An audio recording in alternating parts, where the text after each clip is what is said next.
Hi there everyone, just bear with me, I'm just getting set up here.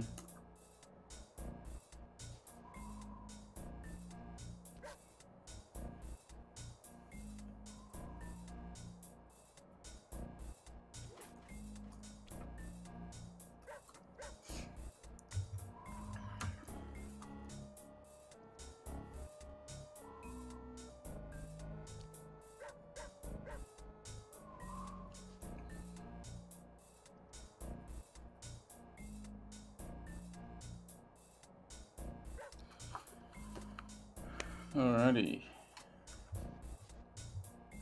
just about ready. Now we can get started. Awesome. Looks like everything's going alright. So, hope everyone's doing well. I know it's been a while. It's been kind of the last, I guess, the last 2 weeks in particular have been really tiring. So basically the plan for today was just to just relax a bit. A while ago I did a SLY stream, well, 2 SLY streams, and I finished the story, but I didn't 100% complete it. So there's just a couple of extra collectible vaults to open, and then also some speedrunning challenges. So I don't know how long that'll take me. It's been who knows how long since I last attempted some of these speedrunning challenges. It could take me sort of the 2 hours I have. It could take me an hour. I don't know. It could take even longer than that. I'm not sure. But basically, the objective for today is just to hang out, just to relax, and yeah, just to sort of have a chat. So we'll see how long any of this stuff actually takes me. Yeah, it'll be interesting. We'll just get into it, I think. So I loaded it back up, and I was having a mess around. Hello, Future Cityscape. Good to see you. Long time no see in the stream. Well, for both of us. Been a while since I streamed.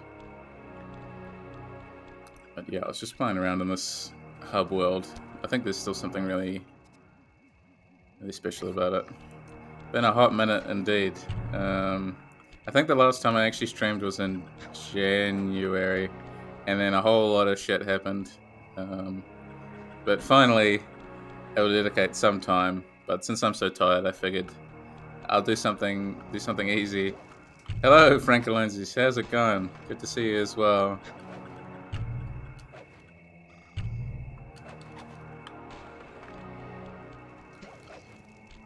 So I guess the objective for today, we'll go back to the van. Hello, Blue Voices, everyone. Yeah, the gang's back. Good to see everyone. We'll start with the clues, I suppose. Which ones? I'm missing 2. So the Flaming Temple of Flame and Jewel by the Dragon. I guess, yeah, we'll start with this one. Yeah, no, so it's sort of been, it's been a pretty hectic last couple of weeks for me. On top of sort of having the device I use for streaming being, well, temporarily out of commission for a little while. Needed new cables and that kind of thing. But it's working now, so that's always a relief. Sure it can't be good for whoever owns this place. I was trying to think when I played this game last year, was it sort of, maybe it was like 9 months ago already or something crazy like that, I don't know. I'm proud to be a thief. I feel like it was halfway through last year. Stealing from a vicious extortionist like the Panda King. Open your eyes, detective. Crazy, I don't know. Where does the time go, honestly? It can't be that long. I feel like that stream just happened. I feel like I need to upload it to the YouTube channel anyway, because it's currently, I think it's still like on the Patreon, but I haven't yet transferred it, so I'll probably do that after today as well, to have that archived. But I feel like it was a decent enough amount of time. Oh, look at that. Got the last clues, so I'll just make our way to the end of the level again.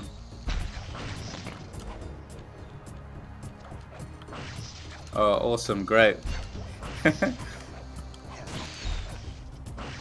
really needed the promotion. Exciting.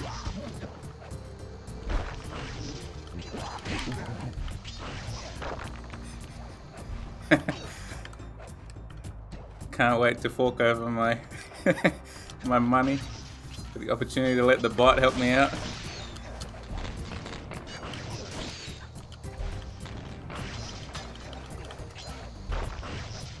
Yo.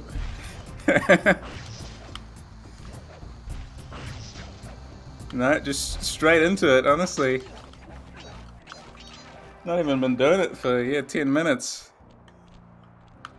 Got an email. This is 100% legitimate. You can trust me when I say I'm authentic. That's how you know. That's how you know someone's cool as well, when they say they're cool.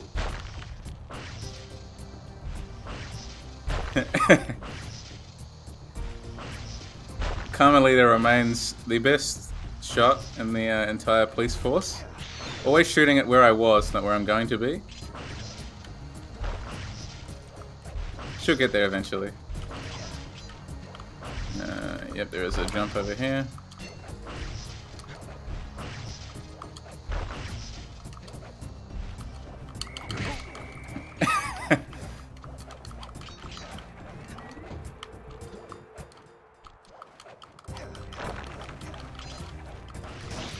I probably have to pay them for the privilege of letting them read these comments.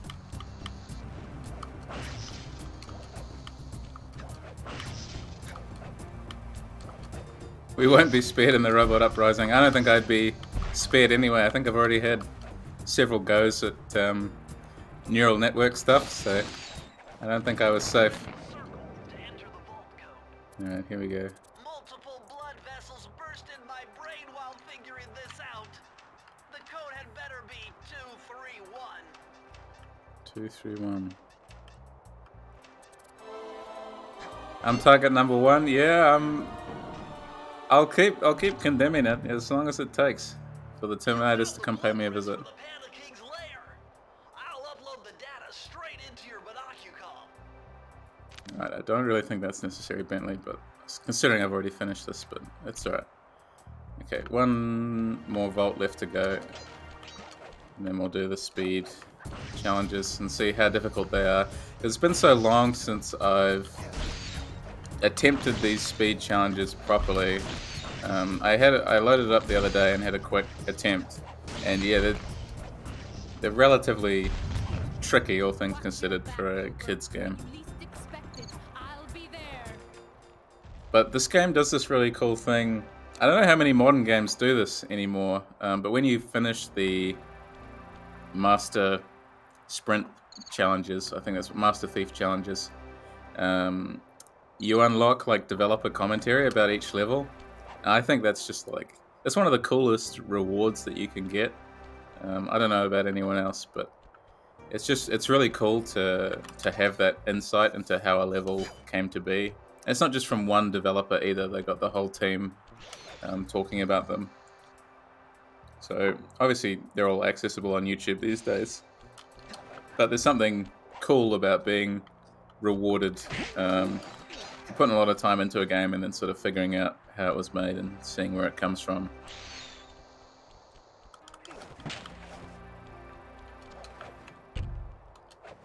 Like, I'm trying to think what other games have done that in recent memory. I think, what are they? The Dark Pictures anthology games, you know, the ones by Supermassive Games who made Until Dawn. They've sort of got like developer documentaries, which, you know, even if those games aren't like outstanding or anything, it's still pretty cool to like get some insight into how a game is actually made. Yeah, it's just interesting to learn that kind of thing.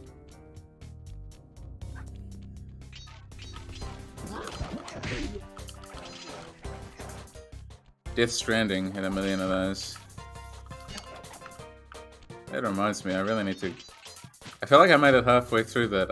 And it was one of those games I was like, this is fun, but I need a wee break from it. And then cue like 2 years later or something, and I still haven't gone back to it. Oh, there's some clues up there. How did I miss those the first time? Yeah, I've just got to drop down from there.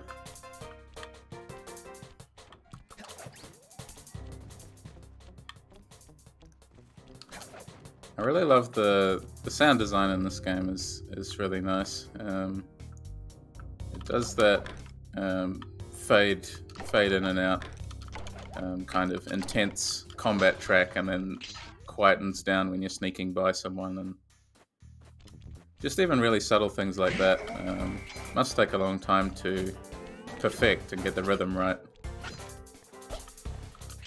But always satisfying when stuff like that does synchronize. So I'll see if I can unlock some of the developer commentary. We might have a listen to it as well.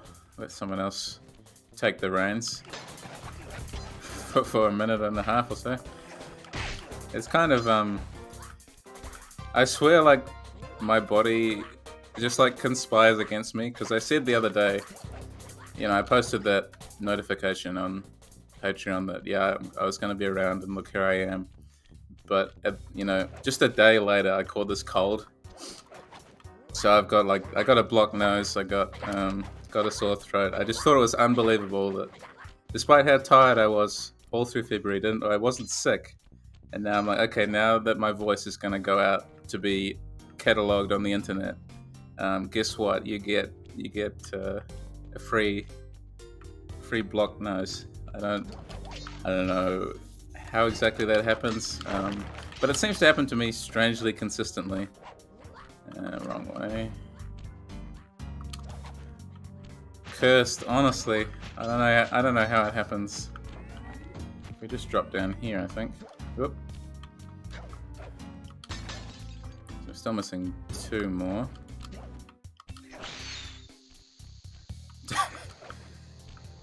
Did something terrible in a past life? Yeah, you might be right. I don't know what it is. I feel like I have to... Maybe I have to get so sick I get a fever and then start like lucid dreaming or something.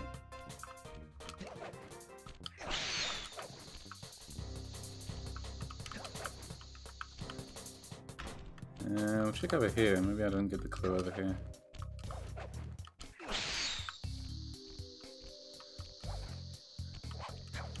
Yeah, no, I've had a friend who suffered through that, and yeah, it does not sound pleasant in the slightest. Hang on, we're back over there. Okay, back down we go. Let's climb back this way. Truly natural climbing strategy.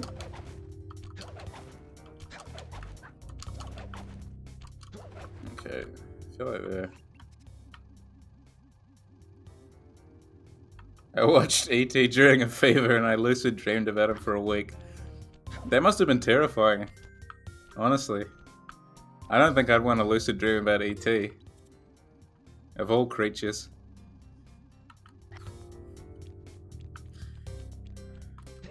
I've got like trouble remembering my dreams. Like, I know I dream, but I have trouble remembering. There they are. Remembering them in the first instance, so I can't recall any real instances where I've actually lucid dreamed properly. Which, I mean, by the sounds of it, is something of a blessing. I suppose more of a lucid nightmare if you're dreaming about ET, or you have a fever.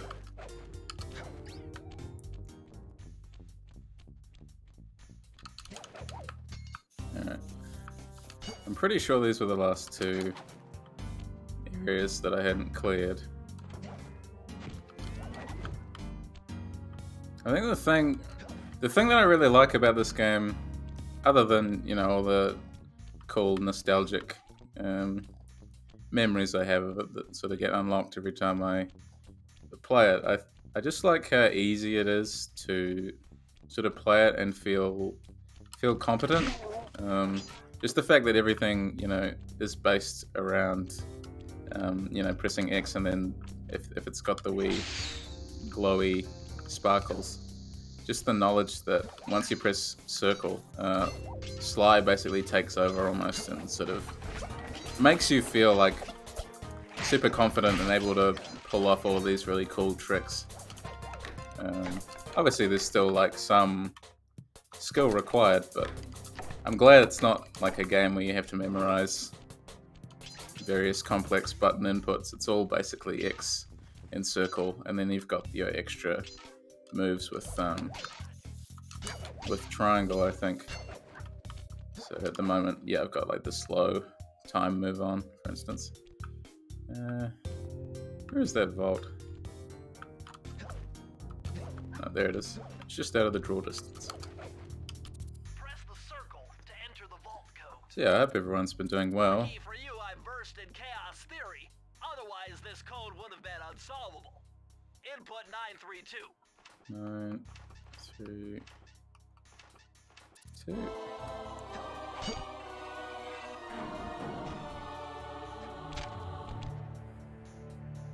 Amazing! Colonel Reed Cooper's time stopper technique. Press the triangle button and execute a flashbang that will stun all guards in the world for a few seconds. I can see how this might be useful and entertaining too. Sounds like slightly godlike power, but At long there we go. last, the Thievius Raccoonus restored to its original state. The first time I held the whole thing under my arm since I was 8 years old. The same weight that all my ancestors had felt beneath their arms as they had passed it on. Although, while other family members may have been great thieves, they all inherited the book. I got a chance to earn it. I had taken down the Fiendish Five, having used the moves my ancestors taught me, and become a master thief along the way. The time had come for me to chronicle my own adventures into the great book.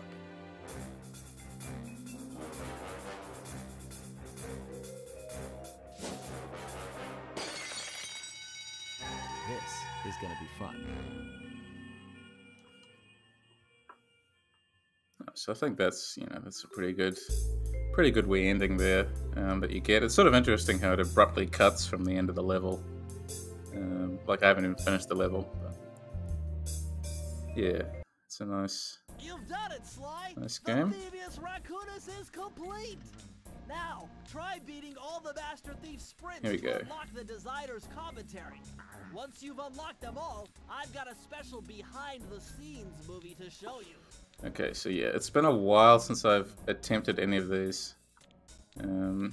Where's the T-pose? It's disappointing, yeah. He still looks, he still looks pretty cool. I mean, look at him go. You gotta love Murray. I don't know why why no one, or how no one caught that when you first start the game and that save menu pops up that he always T-poses, but funny nonetheless. So yeah, I guess we'll just move through it in a linear fashion and see how difficult each one is. So we'll just go back to the start. Yeah, I remember when I was a child, I was like absolute rubbish at these. You do actually, you've got to figure out ways to cut corners. So I'm probably going to play the level through in a variety of different ways. Just trying to see what the developers intended for me to cut out. I'm still not sure about the theming. Like most of the enemies in the SLY games, really fit the theme. But I've always wondered why there's like a sheriff walrus with like a ninja star in like Wales, I think. I don't know. Does anyone have any insight they can share on that one? Is Wales like famously got a lot of ninja star wielding sheriffs? I don't know.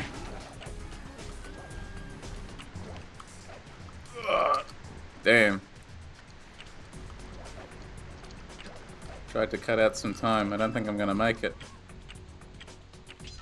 I hate how the clock starts ticking down really fast.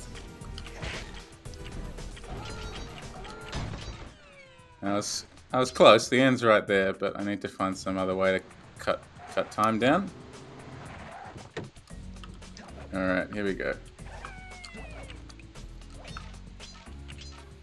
I feel like that's another thing I really enjoy, or I've always enjoyed about 3D platformers, or just platformers in general, but the fact that the whole thing is based around just around movement, and that makes everything feel really expressive. I did see a review for this game at one point. I think it was just on Game FAQs, and they had this really good point that I'm not sure if you can divide all games into this sort of. They came up with this binary, and they said that a game is, a game either has an environment designed around their character, or the character is placed into an environment, and it did give me sort of pause for thought about how a lot of video game spaces that I like are actually constructed. I mean, like, it's obvious that the SLY games, they're made, like, the environments are built to accommodate the moveset of the character. No. Ah, cruel. Okay, where else am I going to shave time off?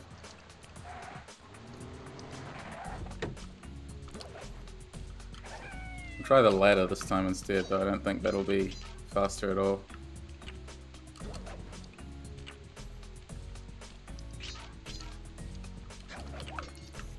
But yeah, like these games, obviously, like everything is built to be interacted with by a raccoon with climbing skills.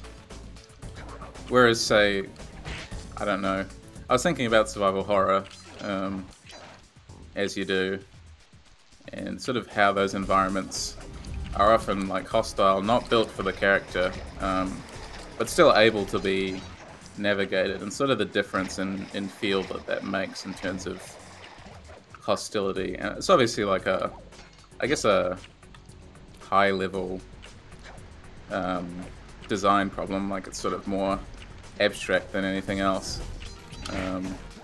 But it is interesting how that abstract decision inevitably influences the game. You need to not get caught by that, I think. Yeah, fast just speeds up the clock too, doesn't it? Yeah, that doesn't help me at all. Okay.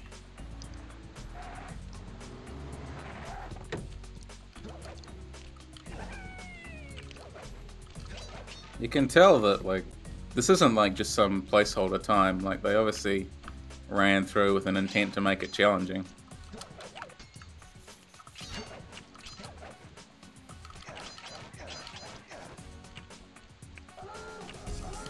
Yeah, it's certainly like, I think I reflected on that in the latest piece I wrote for the blog, and sort of how interesting it is that we have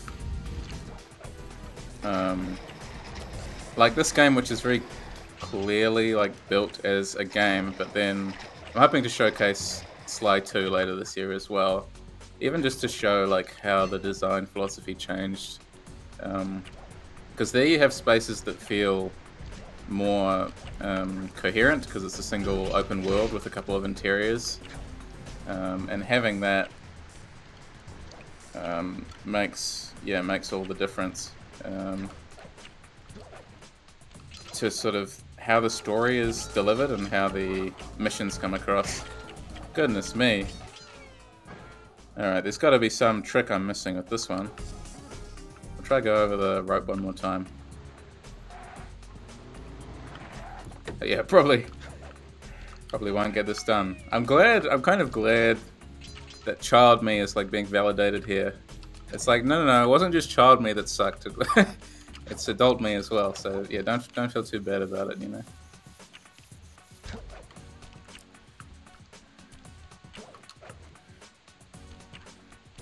I'm like, in some way, you know, the child inside me has like been redeemed.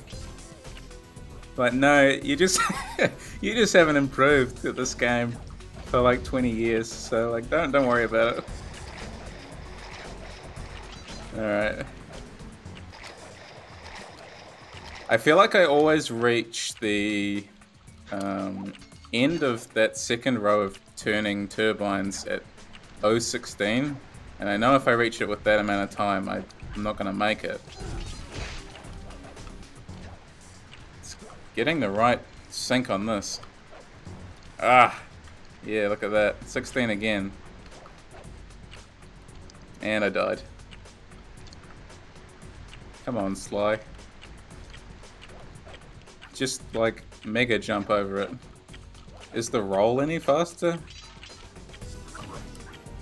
No. Doesn't look like it, does it? We can try it out.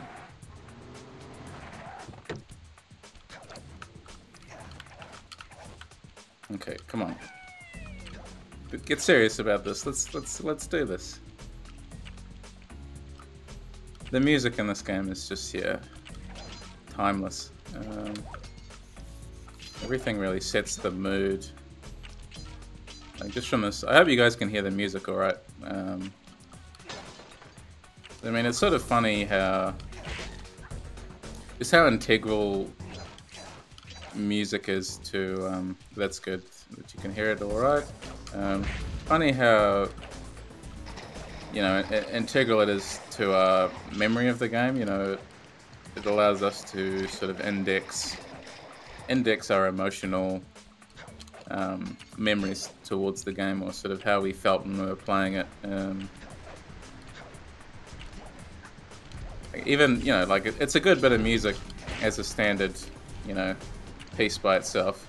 But it's really the memories that it unlocks that often become more valuable.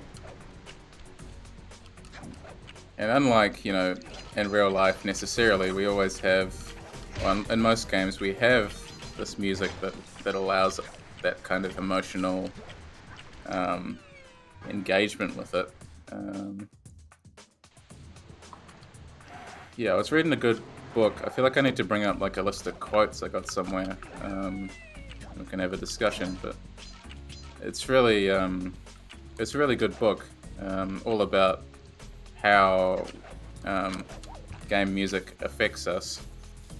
And we have like the book sort of ranged from touching on like, yeah, like the emotional like affect of music on a video game player, but it also talked about stuff like, you know, merchandising and how even just like hearing music or leitmotifs or whatever can draw you back into the game, or sort of the emotional frame of mind, which is, you know, a big part of how game marketing can work on you, really. What the Silent Hill 2 remake was sort of trying to play on that with that latest trailer. They had a couple of remixed tracks, didn't they? I think it was sort of an odd. It was an odd trailer, I think. I'm still not quite sure how to feel about it. I feel like I would have made it if I hadn't tripped that alarm. I'll have a go at another one. We might come back to this one, just so you don't watch me like run the same level over and over again. Which one can we do? A lot of combat. Yeah, that was sort of. Feel like that was the thing everyone picked up on from that trailer, is that it sort of had this interesting emphasis. And I know there was a lot of sort of like, well, the original game's trailers and marketing was all weird about it too. But I feel like, I don't know, Silent Hill has like a particular reputation that it can actually afford to play into now. And like I don't know if it necessarily needs to say, look, here we are with all the guns and combat that Resident Evil has. Like, I don't know if it necessarily needs to do that. And I know like it was made even more awkward by, wasn't it like Bloober team sort of disavowing the... Oh, there's got to be a faster way through this level. My goodness. A minute to get to the end. Yeah, like Bloober team I think disavowed. It was like, you know, oh, this isn't really what we wanted to show, and it's like old footage and yada yada yada. Which doesn't inspire confidence, but I think collectively most people have agreed that, oh, it's, you know, it's Konami, so it's what we expected.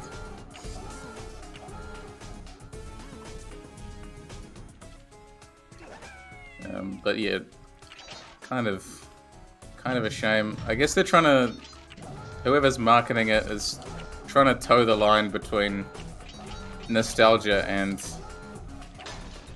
drawing in all these like new like third-person shooters, new Resident Evil players. But yeah, I still don't think they like need to do that. I feel like it's one of those weird things where they convince themselves that there's only like one market,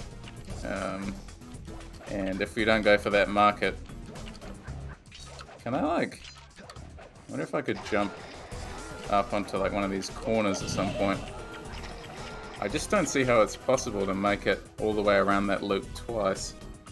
There's got to be a trick to it.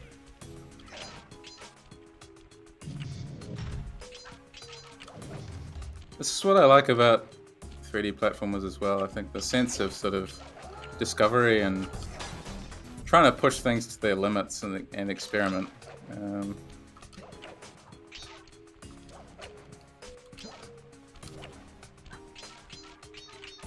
Like,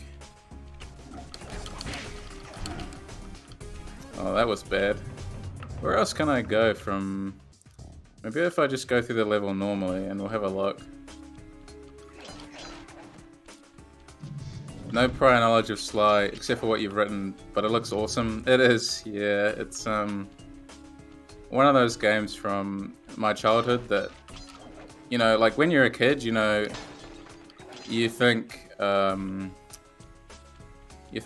know, like this is pretty cool. You know, like a cool, sneaky 3D platformer. It's like doing unique things. But then you know, like later on, maybe you sort of like wonder, like, did it really do everything that well? Like returning to it as an adult, it's really a pleasure to find that the game is just as stylish and just as funny and just as playable as it's always been. I think it's like the games just have so much character. Like even just these like weird, you know, they come attached with these like Latin names: Fattius, Bouncius, loves Sunday Crab Buffet, and they have these like cool like idle animations just bouncing up and down. And SLY's just this really expressive character. He's designed so well. I too love Sunday Crab Buffet. I literally came here to watch a skilled SLY streamer, and this is a ripoff. Hey, 100% of the game, technically. You know, I finished the story. Whether I'm going to be able to finish this is another question. Back off, buddy. I'm trying to work things out here. So ordinarily, right, you go around here, and then you'd have to loop all the way around. But it sort of takes me... I feel like it takes me like 30 seconds to get here, and then it takes me like 45 or something to reach the top. But I don't know if it's possible just to jump straight up unassisted. It doesn't look like it. Like, it looks explicitly designed to avoid that. Like, if I disable these for a second. Is there any shortcut I could take up here as well? Like, that's too far away.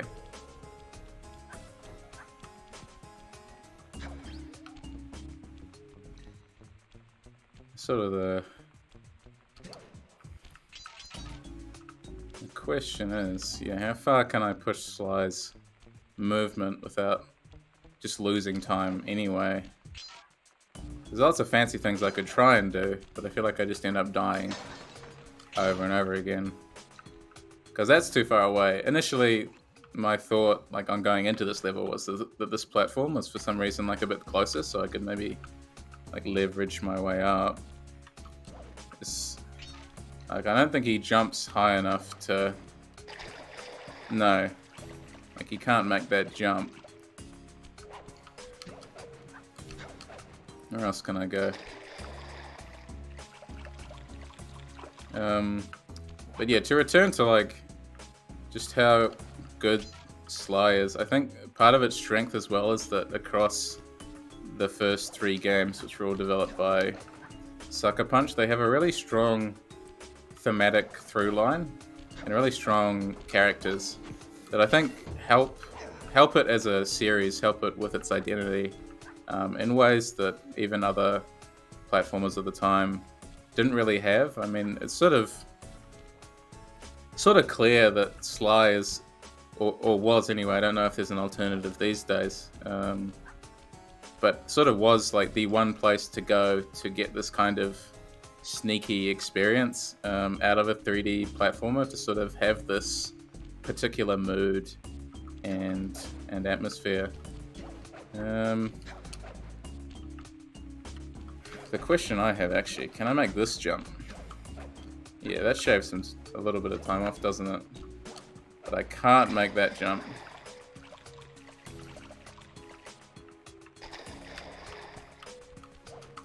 No, not possible. Okay. So I can shave a little bit of time off there. So I guess if I just restart the level like that? No. I go back out and then go back in.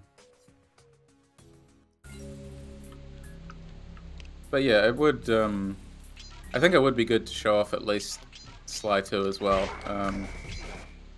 Because yeah, like this game is very, of its time or of its contemporaries, like it's still very much your standard collectathon 3D platformer, even if it has much more style than many of its rivals at the time. It still boils down to the same gameplay loop. Like, you still got these bunch of levels, you got to pick up the keys and extra collectibles and so on, the clues.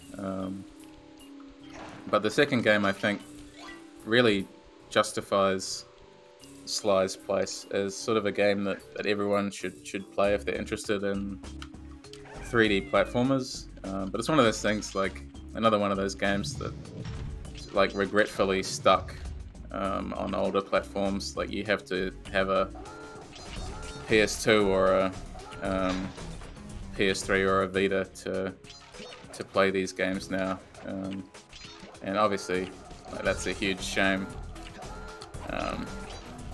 You shouldn't need you just shouldn't need to have the older hardware to play games of historical interest like this.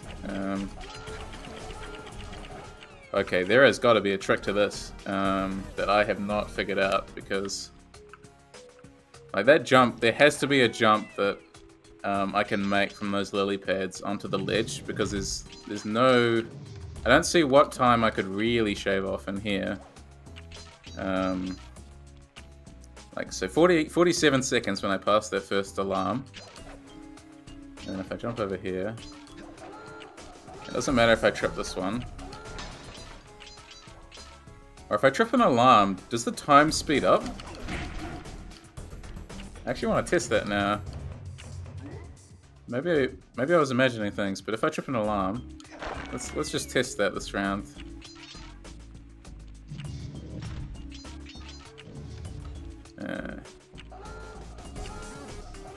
Yeah, look at that. The timer goes double the speed. I never knew that. I never knew that. Okay.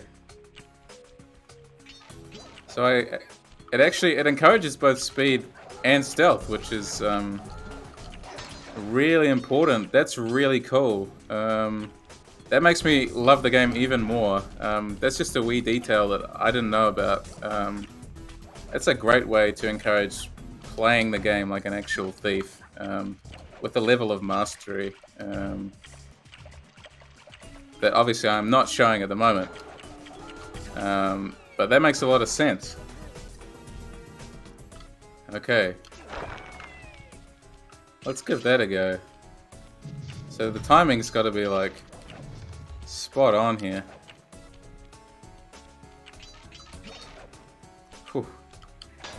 It's this. I feel like it's these jumps. I either get caught by the big laser eyes here, or I mistime that one. But alright, it's alright that time. Now, does the timer increase when I get seen by these guys? No. That's good, because that would be unfair. Okay, so now we got 30 seconds.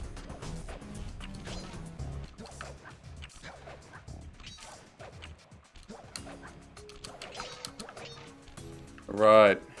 Now I feel like the whole challenge makes like a lot more sense. Oh, camera. Camera.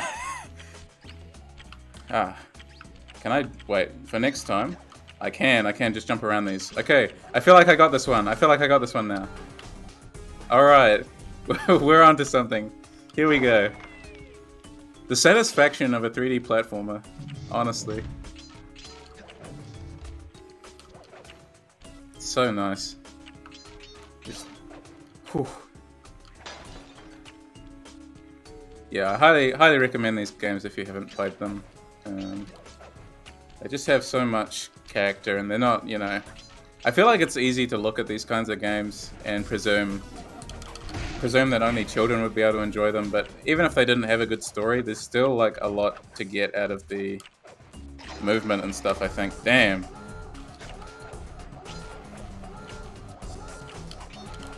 I was doing real well too. Just missed that jump.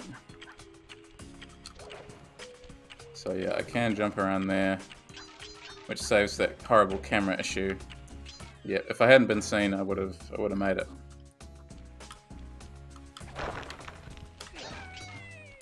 Yeah, trying to think what else I've been playing. I've been playing the new Tekken. I was very excited for that, and it sort of lived up to my expectations. A shame they decided to add a bunch of microtransactions after release, as game companies often do, and feels a bit predatory. But like the core game itself is exactly what I want out of a fighting game, pretty much, apart from the big flashy super moves that take way too long to fire off.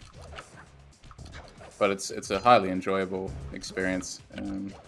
Much like 3D platformers in a way, I think I get most of my enjoyment out of those games, just like learning stuff and seeing how far I can push the systems.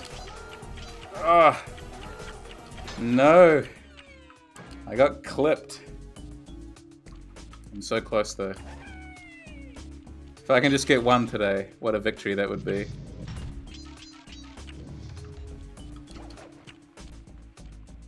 Almost there, yeah. Because I was reading... Here's another reading I was doing. If anyone's read Jesper Juhl before, he's a very clear game designer slash academic. He writes in a very accessible fashion. I was reading his book, Half Real, and yeah, he's got some very interesting stuff written in there. Some stuff I disagree with. He was also like, he was writing a bit earlier. I think it was the mid-2000s, but still very interesting. Oh, if I hadn't tripped that alarm, I definitely would have made it. It's that last jump. I feel like I got everything except that last jump nailed. But yeah, he was sort of writing about how games are this interesting mixture of rules and fiction. But he appeared to be arguing, at least to my interpretation, that for games, fiction was always in some way subordinate to rules, which was a very interesting idea. So he's a very systems-first game designer, game analyst. He thinks that, yeah, without a system in place, or without good systems in place, that a game's fiction is, you know, like a game's fiction comes secondary to having a well-designed set of rules. And I can't say I always agree with that, but it's certainly a really interesting idea, provocative from a game design perspective. Trying to think what else. He had this other interesting point that was relevant to something. Oh, I'm doing a bit of research into sort of how time is presented in video games, which is also interesting. But I suppose I'm not like so deep in that I can speak with any authority on the subject. But it is interesting to consider time itself as a gameplay mechanic, as we're examining now, as we're seeing now rather, with this deviously hard Master Thief sprint. Climb, Sly, climb.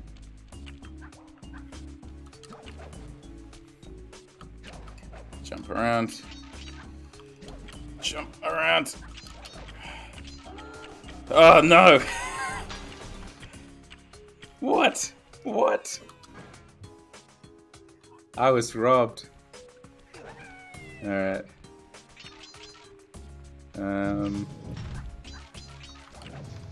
But yeah, it's really like Yule divides up time into a bunch of discrete categories. You know, there's like cutscene time, there's game time.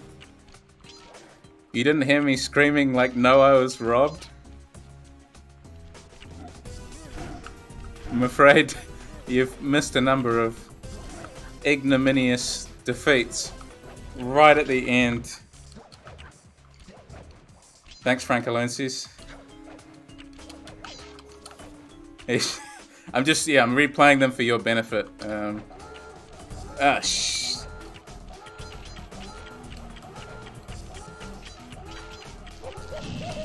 I do so well, and I trip one alarm.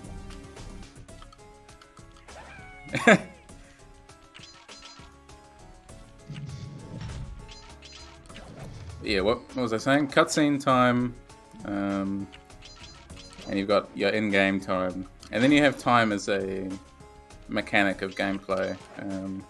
We sort of have, there's a couple of other books I've started getting into,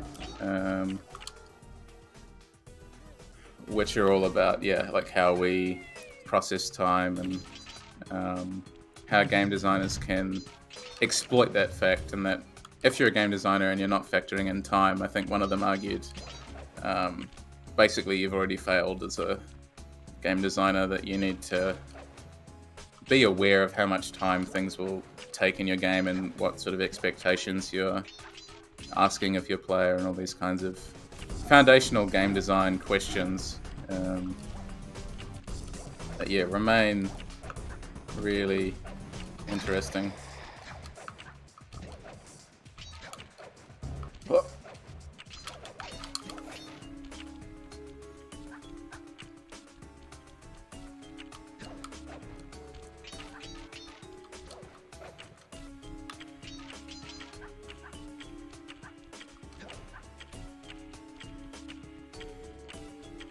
Hey, yay, I beat one. You've beaten the Master Thief Sprint. Return to this level at any time to hear the bonus commentary. Let's listen to that as a reward, because I don't know how many of these I'm going to get. But let's give it a listen. Let's see what they have to say.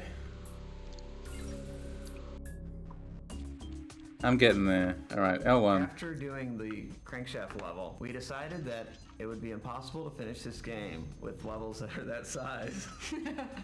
So we decided we were kind of in this mode where, okay, that was a regular big level, and we'll also do these smaller levels that are kind of bonusy. And we wanted to do one that was like just pretty much all secure, as much security as I could put in.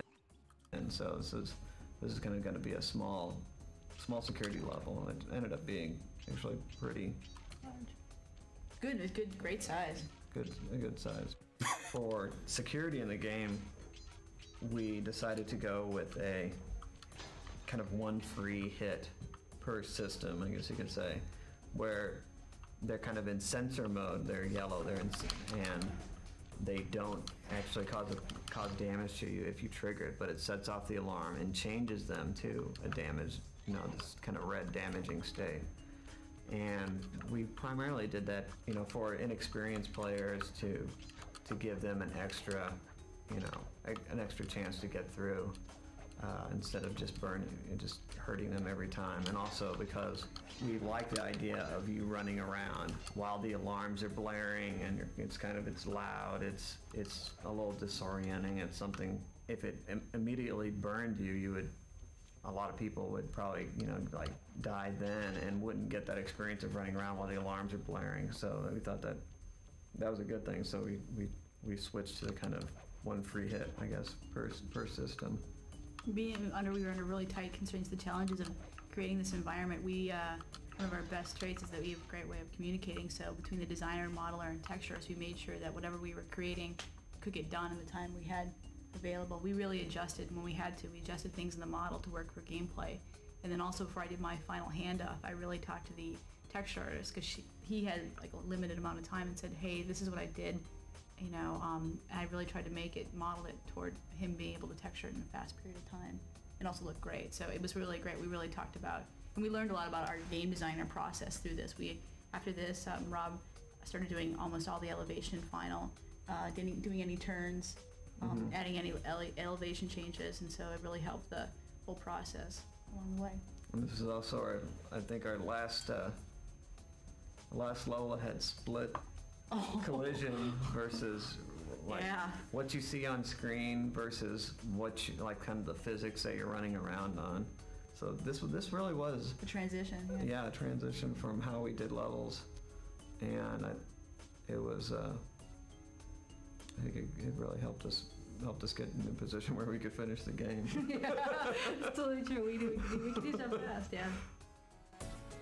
Nice. That's pretty cool. That's a really cool little reward, I think. Especially hearing about the design decision, like originally the lasers were gonna just be instant kills, but they realized that would take away the satisfaction of running around with his alarms blaring and whatnot. Give this one a go next. Into the machine. This is quite a long level, as I think they just alluded to, so we'll see how much time they generously decide to give us. 2 minutes.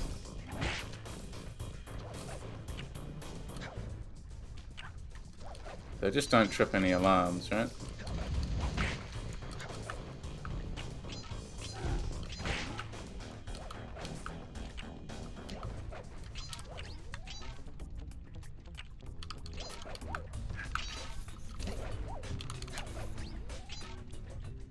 And that's you might have just seen that there just a split second, the one flaw of having everything mapped to the circle button, which doesn't happen very often, but SLY will sometimes latch onto the wrong thing, which in a situation like this is, like less than ideal, but it's alright.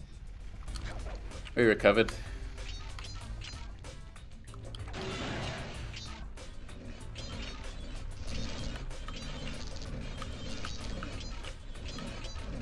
Challenges, yeah, that's a really great point.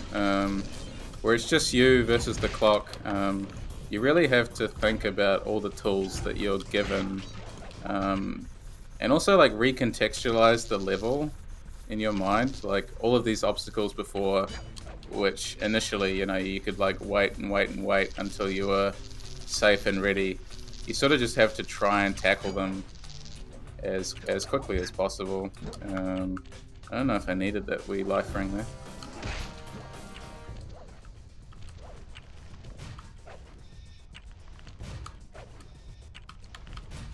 But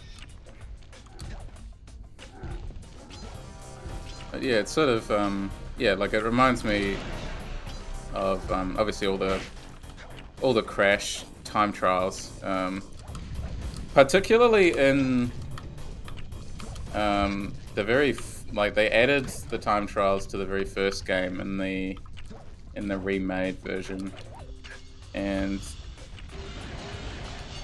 it's sort of interesting. No, I was close too.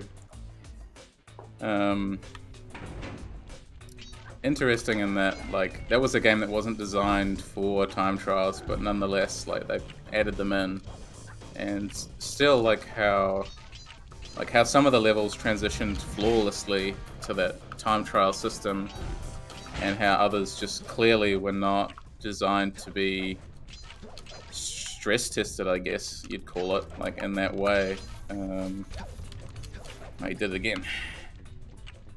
Like, I think like I think it was the penultimate level of Crash Bandicoot 1, and it's called the Lab, and I remember it just being miserable to speedrun, simply because it had all this extra,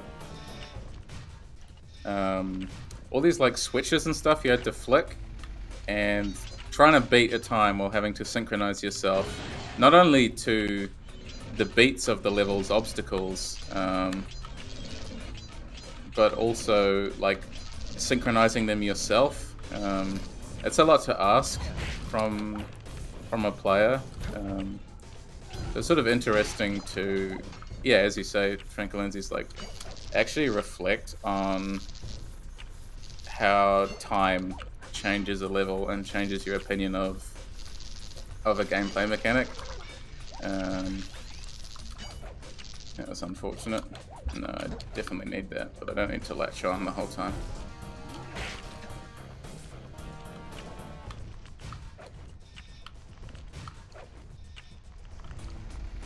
If I just fall, I might...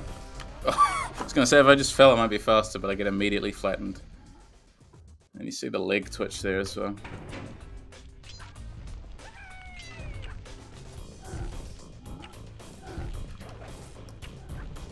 Yeah, I'm trying to think, like, I don't know. I've not properly tried to speedrun many things.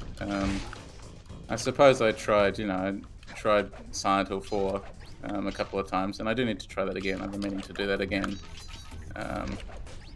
But yeah, like, this sort of interesting, like, how like a survival horror experience is reshaped by approaching it just looking at time.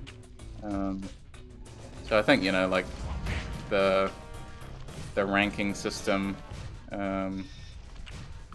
in the modern Resident Evil games and the ranking system in the old Silent Hill games, you know, like, you're still getting,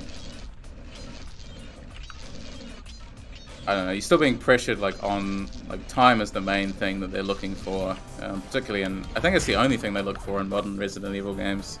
I think it's just difficulty and time, I believe.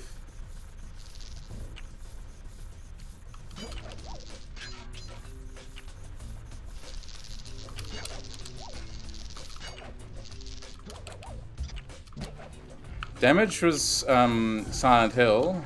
I don't know if they look at damage anymore in the modern ones. They might.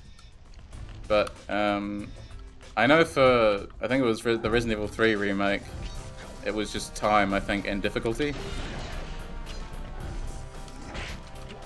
But yeah, I couldn't say for certain.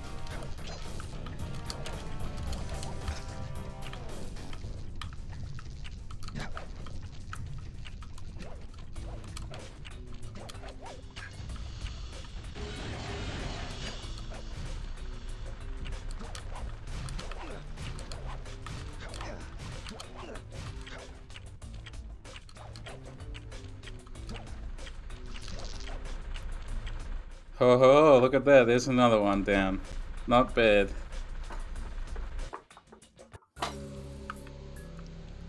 Alrighty.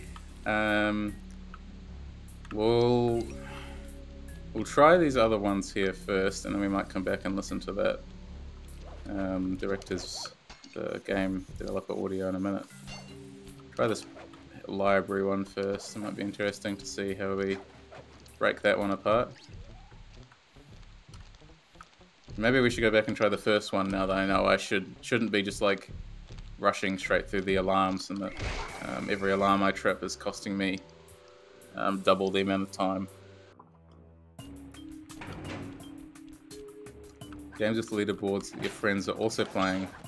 can also change the way one plays them. 100%. Sort of, yeah. Spelunky too. Can I make it through this level? I feel like maybe after this one, I could make it through the rest of the level without the barrel. So we'll take the barrel with us that far, and we'll see, because the barrel obviously is going to slow us down. We can just walk this off the edge, we don't have to worry about SLY's legs.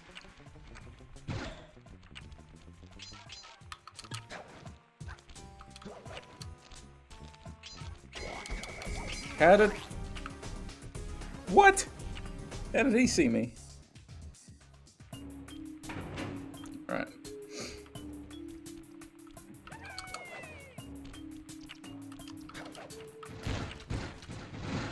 It'll be an interesting puzzle this level.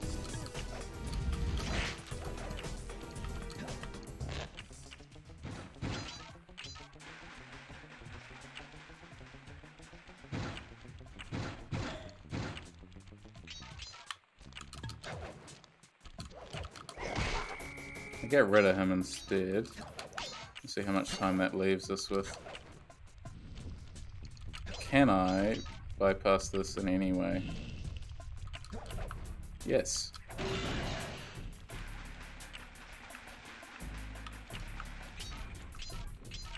What about this one? Oh. No idea how I survived that. No! Oh, so close. It's doing alright. I'm wondering if the sprint is intending for me to take the barrel through, because it did feel like I had a lot of time left. We'll see.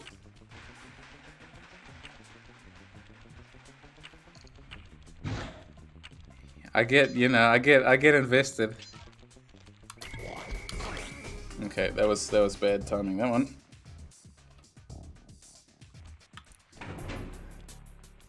I'm like, you know, you can feel the heart rate go up as you're doing well. Like, I don't want to stuff this up. Got him. Back in here. Traipse on through. Yeah, it's not so much the globes, it's like the... It's those squid guys. Much more dangerous. I'm glad it's not just me, I suppose. What? I made it over there last time. What was the difference?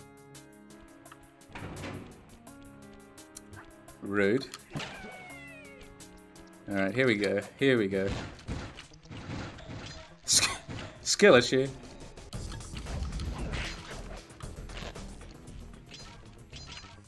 That's your answer to everything.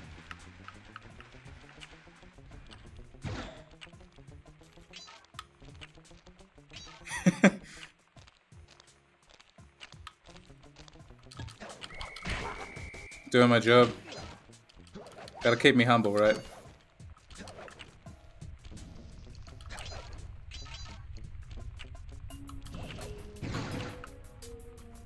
Okay. Did I just like get like a 1 in a million shot before? Is that what happened? Because it doesn't seem to like me anymore. The game like caught on. Like, whoa, you can't go that way.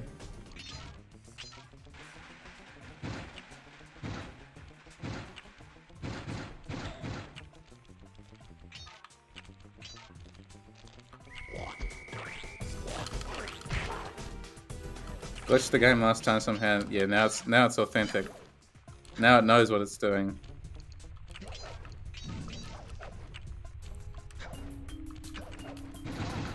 Yeah, the trigger... I must have, like, jumped in such a way that I avoided the trigger zone for those activating entirely. Because obviously not just when you touch the carpet, it's like when you enter into, like, a cube. around the carpet. The question is, I guess I could try bring the barrel, I suppose, but I feel like that's going to waste a lot of time.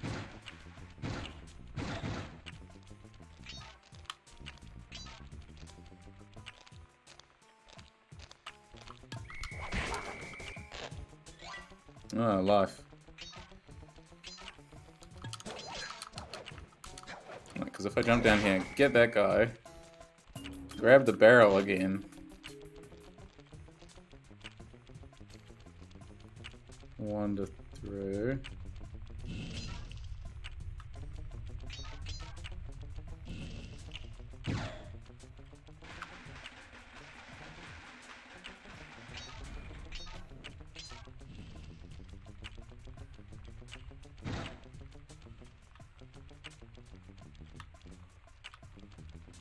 I love the wee tiptoe sneaking noise.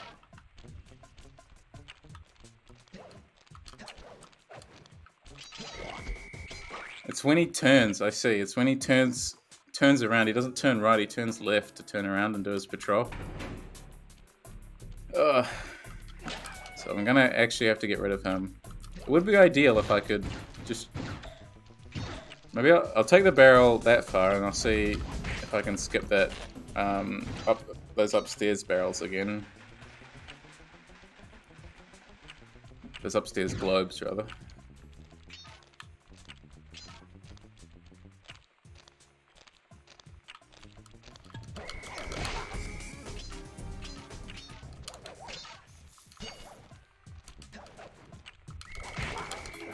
The interesting thing about this mode is that, like, ordinarily, you're not supposed to have, like, it takes away your lucky horseshoes whenever you hit the thing. But you get given a lucky horseshoe still for reaching 100 coins, so, like, every few runs you're gonna end up with a lucky horseshoe. Which gives you that extra hit that you can take. And I wonder if, you know, they're taking pity on you? I don't know.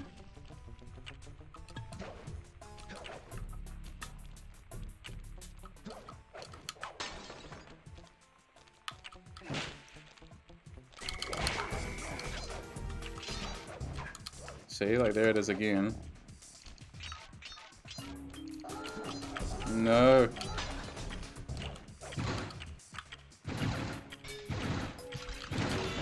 It's just, I'll just tank my way through that one, okay. Alright. Mission accomplished. Here we go. Elegant, yeah. That's the word for it. Elegant Master Thief just gets riddled like a dartboard. But survives. First try. Alright, we'll try this one. This one might... and we'll see how much of a problem this one poses. Another one where you're really having to synchronize with the level. And we got more of these vents here to close.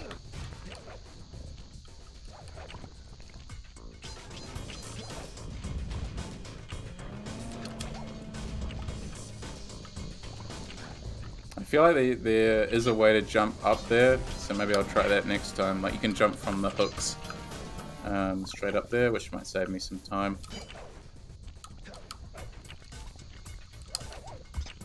We'll see if we need it though.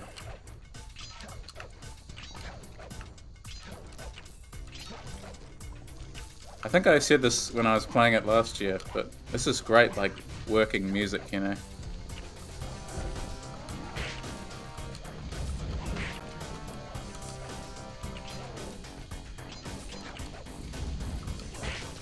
Okay, yeah, here's the trouble right here, because you've got to roll this barrel, or roll this boulder all the way down. And you obviously don't want to trip the alarm, as we've discovered. I'm curious, like, what the crazy times for some of these levels are going to be. I'm sure people have, like, obviously, I mean, the game itself is completely broken. In a speedrun, you can skip the entirety of World 1. First try, gee. That was too easy now. No, the next one's probably going to kick my ass now that I've said that. But,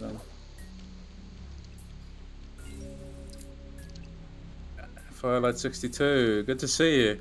Out of Jack 1, Ratchet 1, and Sly 1, what do I find to be the hardest? Elegantly done, but this time without the sarcasm. Thanks. What do I find to be the hardest? Definitely, Bentley, you're interrupting me. It would definitely be the first Ratchet and Clank is the hardest. Mainly, like, and that's a good thing. But I always found, like, Sly, I think as I was talking about before, has this really good rhythm. Like, generally you feel pretty, like, in control of Sly, and he's got a lot of good tools. Whereas the interesting thing about the first Ratchet and Clank is that it's not a shooter like the later, like, even just like the sequel. You don't have a strafe button. You've just got, like, and you've got, like, a much more specific tool set. So you really have to use all your tools in Ratchet 1, particularly during the boss fights, which are really, can get really tricky, particularly the final boss. He remains probably the hardest boss fight from my childhood. I remember, the final boss of Ratchet 1, like, brutalized me time and time again. I reckon, I don't know, I'm trying to toss up between Jack or Sly being easier. I think Jack is probably... What makes Sly harder is the stuff I'm doing right now. Because they actually, like, this does require legitimate mastery of each level in ways that Jack never does. Like, you can get good at Jack, but the game doesn't necessarily expect you to within the rules of the game world. Whereas, yes, like, Sly is obviously pushing the player to do that, whereas to 100% complete Jack, which I've done, I don't know how many times. Yeah, like, it's much easier. I think, yeah, like, out of those three, Sly, ironically, is probably the one I have neglected to 100% complete the most frequently, just because of these sprints.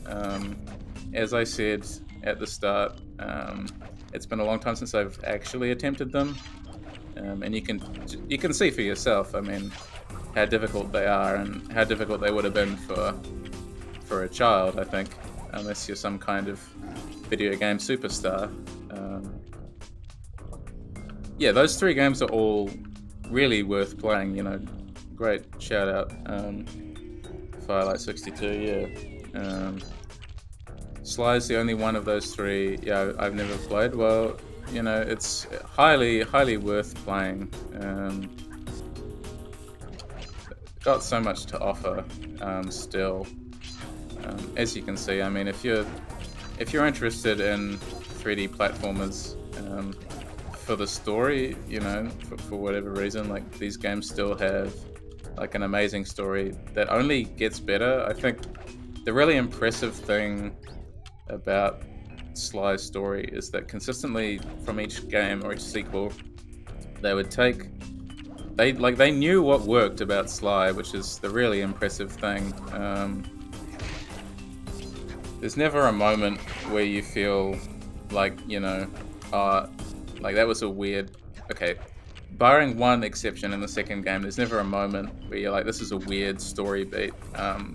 Like, the developers feel really confident in Sly's character and the narrative and what they can actually make him do. Yes, 0.7 seconds left, but I still made it. Alright. After that initial hurdle, we're sort of clearing these alright. Not bad at all. Yeah. You came to see a skilled Sly player, and he eventually showed up. Alright. Let's try this one again. I'm probably still going to embarrass myself here for no reason. But now that we know we shouldn't trip the alarms either, that's gonna help too. I think I've still got to determine which route is actually faster. Whether I go left or right. I think right. Because I can jump all the way up there like that. Come across the end here. Yeah, I was thinking about streaming at least Ratchet 1 at some point as well. Sort of have, yeah, I was thinking like SLY 1, SLY 2, and Ratchet 1 for whatever reason. But I feel like those games all have like really interesting things to talk about. Ratchet is so good, agreed. Yeah, when I was a kid, I think I've got fond memories of like all the 3D platformers I played basically of the time. I think Ratchet was my favorite when it came down to it. I played those games over and over and over again. You know, I think I was one of those kids who had like a crazy amount of time like logged on those games. Definitely tune in for Ratchet. That'd be fun. Alright. I could make that happen. So close. Where do I shave off time though? Where do I shave off time here? It's brutal. This level's killing me.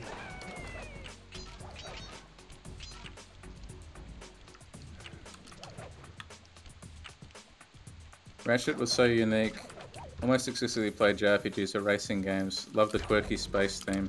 The theme of the game is, yeah, so well done. I mean, that's part of the reason I'd like to talk about it, and that everything feels very coherent, which is impressive because that, like, those early Ratchet games didn't have like an actual writer like on staff. It was just the developers like coming up with the story, which I guess helps like make a thematically coherent world when the people who are making the world are also the ones writing the story. So it does help, I think. Tongue-in-cheek without being too cringy, which seems like it's almost, yeah, impossible. You know, it's like that old, the critique of sort of a lot of things is that they try and like deflate themselves. Oh, they try and deflate themselves, like sort of poking fun at themselves. And I feel like sometimes, you know, that can be pretty fun, but like other times it's not really what you want. Okay, so this level is still tricky. I just need like another 3 seconds. That's literally it. Let's see.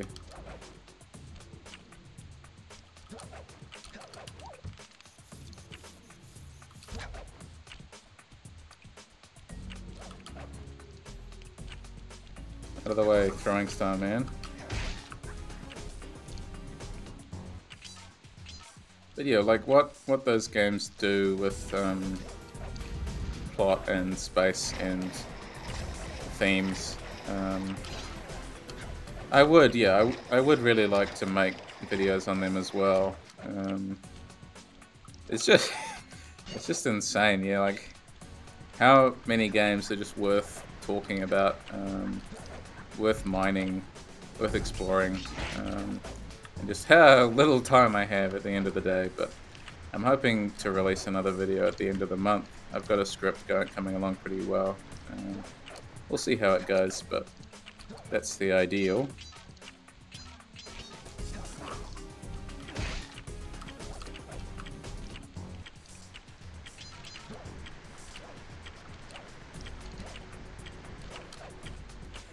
Oh, tantalizingly close.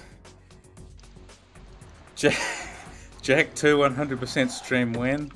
When I have like 48 hours free to grind on those annoying bloody little mini games that give you 1 orb at a time.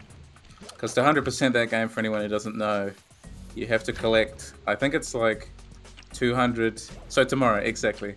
You gotta collect like in excess of 200, I think, little collectibles called precursor orbs. And some of them are just like hidden around the world, which are like a joy to find. But then there's also like these little mini games, like you got to race to certain points and like perfectly play a bunch of other wee mini games that have been given to you in the story. And some of those are just like, yeah, insane. I've 100% completed it a couple of times, but it's taken me a long time every time. I think I 100% completed it once on PlayStation, once on the PS3, and then once on the PlayStation 4. And Jack 3 is even bigger, and I've only bothered to 100% complete that once, I think. So that would certainly be a project, a pretty brutal one.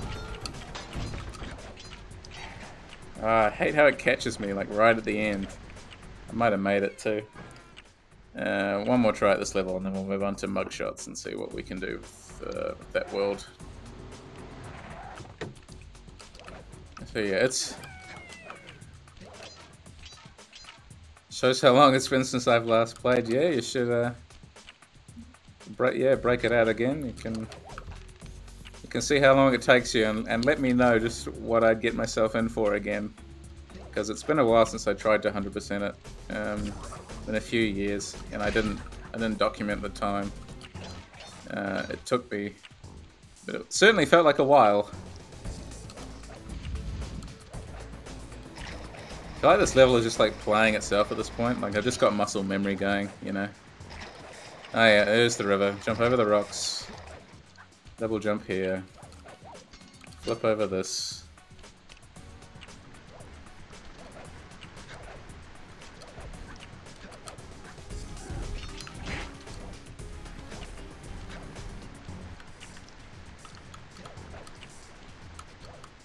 Oh. Yeah, no, the orbs are much more plentiful in the first one, but yeah, you can still collect them in the second and third games, and technically the racing one too. Yes. All right, we beat all the levels in this world. Not bad, not bad at all. Pretty proud of that actually. That's for the child version of Horror Game Analysis. He's just been redeemed. Finally did it in a reasonable amount of time. Alright. World 1 complete. So yeah, we should have everything done there. 7 out of 7, 6 out of 6, 6 out of 6. So I did 1 here, so I might as well include that in this 100% playthrough. So this is the one I booted up the other day just to give it a go. So we'll see if I can still pull off what I did the other day. Yep.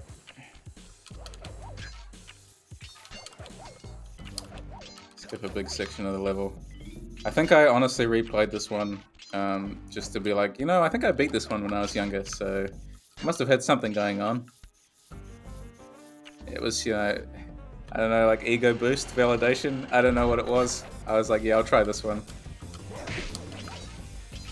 Okay, good, I can do it, so I won't, yeah. Totally embarrass myself by not even be able to get 1 on stream or something.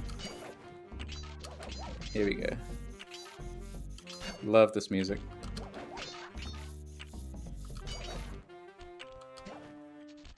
And yeah, I suppose it's not essential, but I could do like a repeat playthrough of each level with the developer commentary going, but that's also available on YouTube too. Whoops. SLY.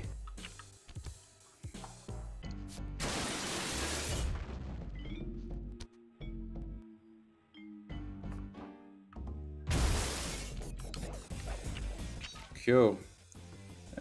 Try again? No. So that's that one beaten. So there's only, for reference as well, there's only Master Thief sprints on the platforming levels, so there's not one on any of the mini-game side levels. There are ones on the Carmelita chases as well. Let's try this first level and get it started.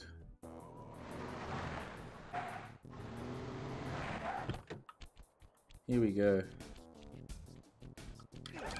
Yeah, I gotta say, it's nice to be able to, I guess, justify to myself spending time and like replaying some of these old things, which still hold up, and just like sharing my enjoyment with you guys. It's really cool that I get to be able to do that. Yeah, I am using an emulator. I don't have the hardware to stream from a PS2. If I did, I would, but yeah, sadly had to settle for the emulator and grabbing the BIOS off the fat old PS2 I have, etc., etc.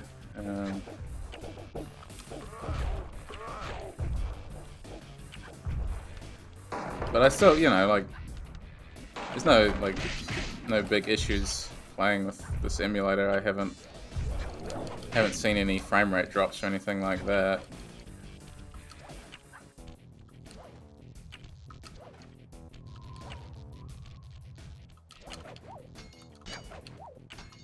Might just miss out on this one. Yep.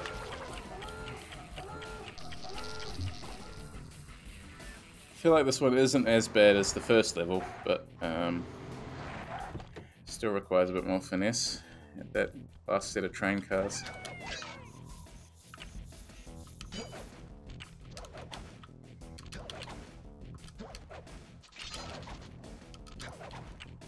I feel like the thing I like about the SLY games as well is that every enemy you face like links in with the theme or how you imagine like it leans into the animal motif basically they've given each character. SLY being a raccoon is like obviously just inspired, but then you have like the pompous boss of the first world, the frog, being this sort of being a frog, he sort of bloats himself up, bloats his ego up and all that kind of thing. Just these really simple like character design things that are sort of satisfying to reflect on. Sprint through these guys.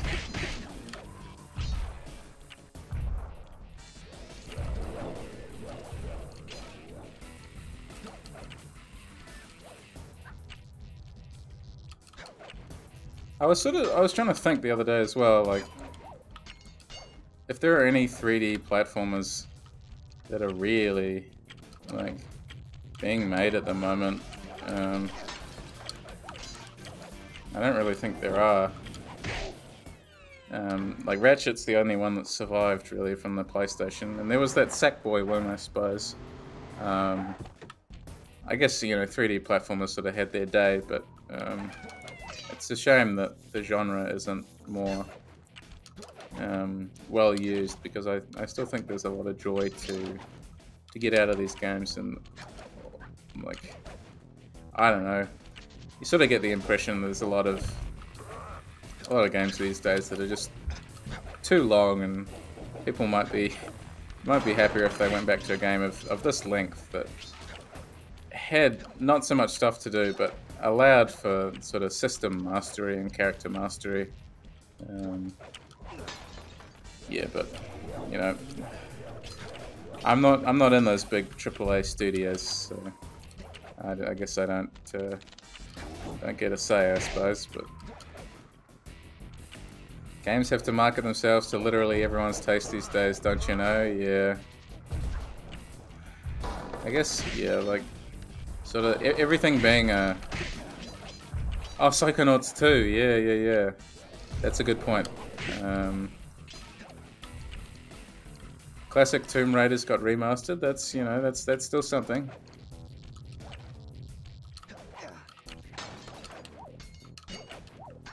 I did hear that they were trying to remake Gex, the gecko, for some reason,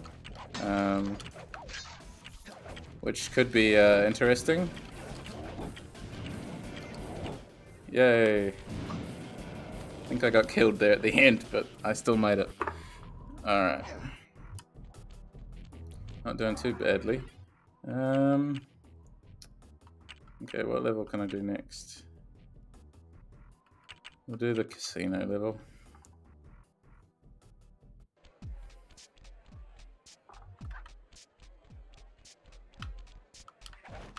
Yeah. I guess just generally, it's always nice to see games that reward system mastery as well as have compelling stories that link in with the mastery of those systems. And I feel like, yeah, like majority of people do enjoy those kinds of games. Just so happens that, yeah, quite a lot of those games, even if they are made, do happen to, yeah, become excessively bloated, I guess, in scope and scale as mandated by probably the publisher side of things. So yeah, I think just generally, I think everyone finds it refreshing, I think is the word commonly used when the game doesn't adhere to those particular design standards. And why it is, in a sense, like refreshing to return to a game like this. Yeah. I'm not saying that every 3D platformer is like some sort of masterwork, because goodness knows, like the PlayStation 1 and PlayStation 2 went through like eras of like bad copycat 3D platformers, each one trying to be like a new mascot platformer. You want to remember, there was like this really weird one. It's called Vex, I think, and you played as this Wii character with big claws on his hands. But instead of, and it was meant to be like a collectathon, but instead of collecting like normal things, you collected like what looked like beating human hearts. Oops. And I really did, like, I always wondered about that design decision. Like, are you really going to sell that many more copies? Like, being edgy? I don't know. It's, yeah, I always wondered about that. That's the big one that comes to mind in terms of, like, the gameplay seemed competent, but just the theming of the world was enough to disjoint it. 100% going for shock sales. But it's a shame that that's how it's done, or how they thought it should be done. Because the game didn't feel like it had any coherent identity. When nothing shocks anyone anymore. Yeah, I guess that's part of the danger of shock sales is how do you get to that next level of shocking. Well, if Ratchet and Clank, they got guns, well, our game's gonna have a human heart, and I mean, oh, you're not gonna beat that. I mean, we're pretty tough guys for doing that. Pretty brave, creative auteurs, Oops. It's just like, I remember it being like a competently made game, just like a weird one. And then there's this one, a lot of my friends actually have like specific nostalgia for this one, including myself. I thought it was a well-made game, but it was also very strange. It was called Scalar, and you played as like this boy who was transformed into a blue lizard, and he could transform into all these like weird lizard forms. And I just, like, even at the time, like, even as a child, I remember, like, not knowing, like, what the heck was going on. Like, the story was so disjointed from what was actually happening in the gameplay. Yeah, it was strange. The plot didn't make much sense, but I suppose it's rare, really, isn't it, that you do get. That's why we remember games like SLY, and Ratchet and Jack and these kinds of things, because not only do they offer a compelling narrative experience, but a gameplay experience, but they offer this narrative experience as well. Don't make them like Scalar anymore. No, they do not. Okay, this one looking like it might be a bit of a challenge, so I'll return to that one.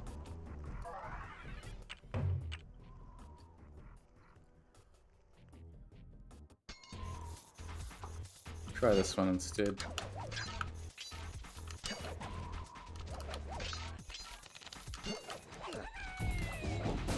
Free-to-play platformer on Steam starring a mouse. I'm sold, the genre lives. What's the name of it?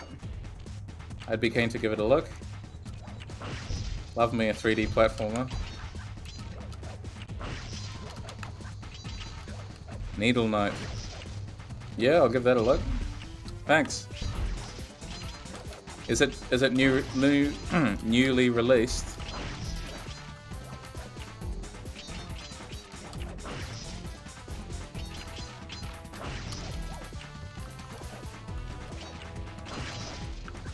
Oh, nice. Maybe my prayers have been answered. I don't know. By a group of uni students. That's really cool. Love to see that kind of thing.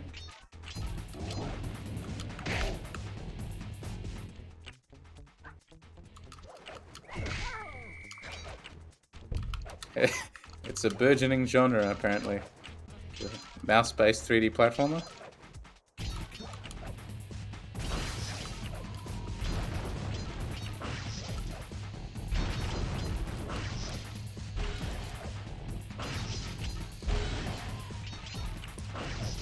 Alright, here we go.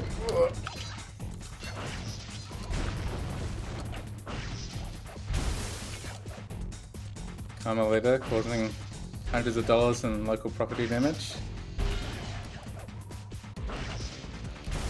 Will no one hold her accountable?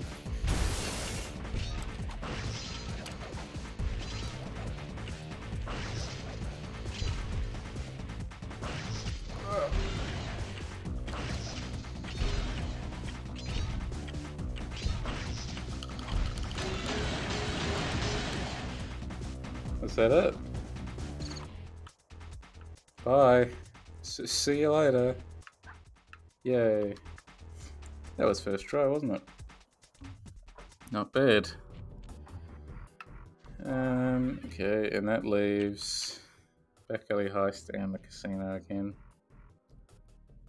It's got to be a quicker way to move through the casino because I felt like I was way behind time there.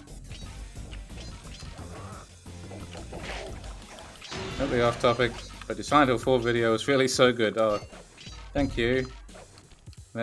Halfway through another rewatch.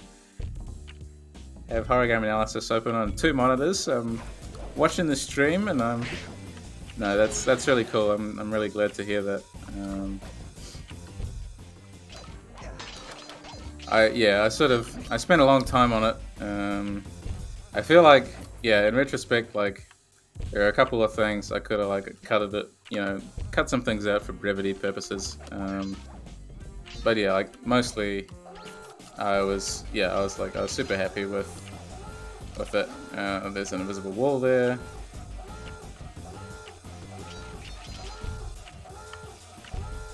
And yeah, it's just a really interesting game. There's a lot about it that really works. Is there anything I left out? Goodness, the video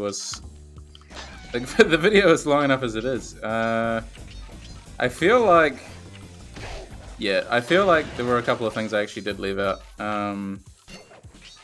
There was a bit, like the building world segment's really short. Initially, I tried to pad it. I was like forcing myself. I was like, okay, I could write some extra stuff here because this is the shortest section by far. But no matter how hard I tried, I found myself merely repeating points that I'd either made earlier or just points that like weren't very interesting. Like everything I was saying felt really redundant. And you probably get that in the tone of that section. I think I just sort of end it with like, and I have nothing else to say, so I'm just gonna move on. As for anything else I left out, that video went through like a number of drafts, so I'm pretty sure there was some stuff about Water Prison World in particular that was initially worded a bit differently. Yeah, it's sort of interesting, yeah, like how the structure of a script, for me anyway, like changes over time. That was bad. Like initially, you know, I'll start out with this idea, and if it's a big video like that, I'll run through like each section almost like in a linear fashion, unless I can't think of anything to say. Like I went back to 3 places. I went back to The Conjurer. I went back to Building World, and I went back to Apartment World because at the time I couldn't think of anything interesting to say about them that was really doing the video any justice. Yeah, the script, I couldn't tell you off the top of my head how many pages it ends up as, but it's like, I think it's something close to 30, 40 A4 pages, like 11-point font. I mean, like, it ends up looking just sort of crazy. And sometimes, yeah, like sometimes I know I should do more editing, but I'll always hold this, like a poetry teacher I had once, she's very good, and she said that any poem that is published is just a poem that the poet is sick of looking at, and they can't look at anymore, which I think is just so accurate. Oh, you can't jump down there either. There's a lot of invisible walls on this level. And basically, whenever you see me release a video, keep that in mind, because that is actually how I feel. So if you're like thinking this, like looking through it and you're like, oh, you probably should have edited that bit out, there's a chance that I will probably also be thinking the same thing. But like at a certain point, I'm like, I've been working on this for like a year and a half. I can't look at this anymore. So I really, yeah, like I hold that advice close to my heart. Like if you're sick of looking at it, just release it, you know, like you've done what you can with it. You know you've spent time on it. Now it's just time for it to go out and speak for itself. And I think, yeah, like I really hope that that's the case. But yeah, I reach a point with all my videos that like I polish them enough anyway, and I try and polish them as best as I can. But obviously, it doesn't always work out like that. Very occasionally. Yeah, I will just find things that need to be cut or should have been cut in retrospect, which is why I write those sort of coders on my blog as well. What is with these invisible walls? Alright, got it.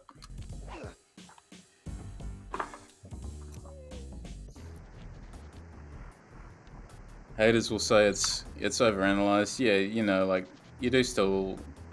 I feel like I do get a bit of that already, and I'm still like a very small channel. Grateful for everyone who's watching and following, but you know, there are people, like I got this interesting comment the other day that said like they were afraid of what I'd say about, I think it was like Silent Hill 3 or something, because I'd, you know, like I'd say something silly, I think the word that they chose to use was. And, you know, like I don't take offense to that kind of thing. Like everyone's entitled to their own opinion, and probably some of what I do say is like, it's a bit silly. But like, also, I don't know. It's all like subjective too. It's just, yeah, it's interesting.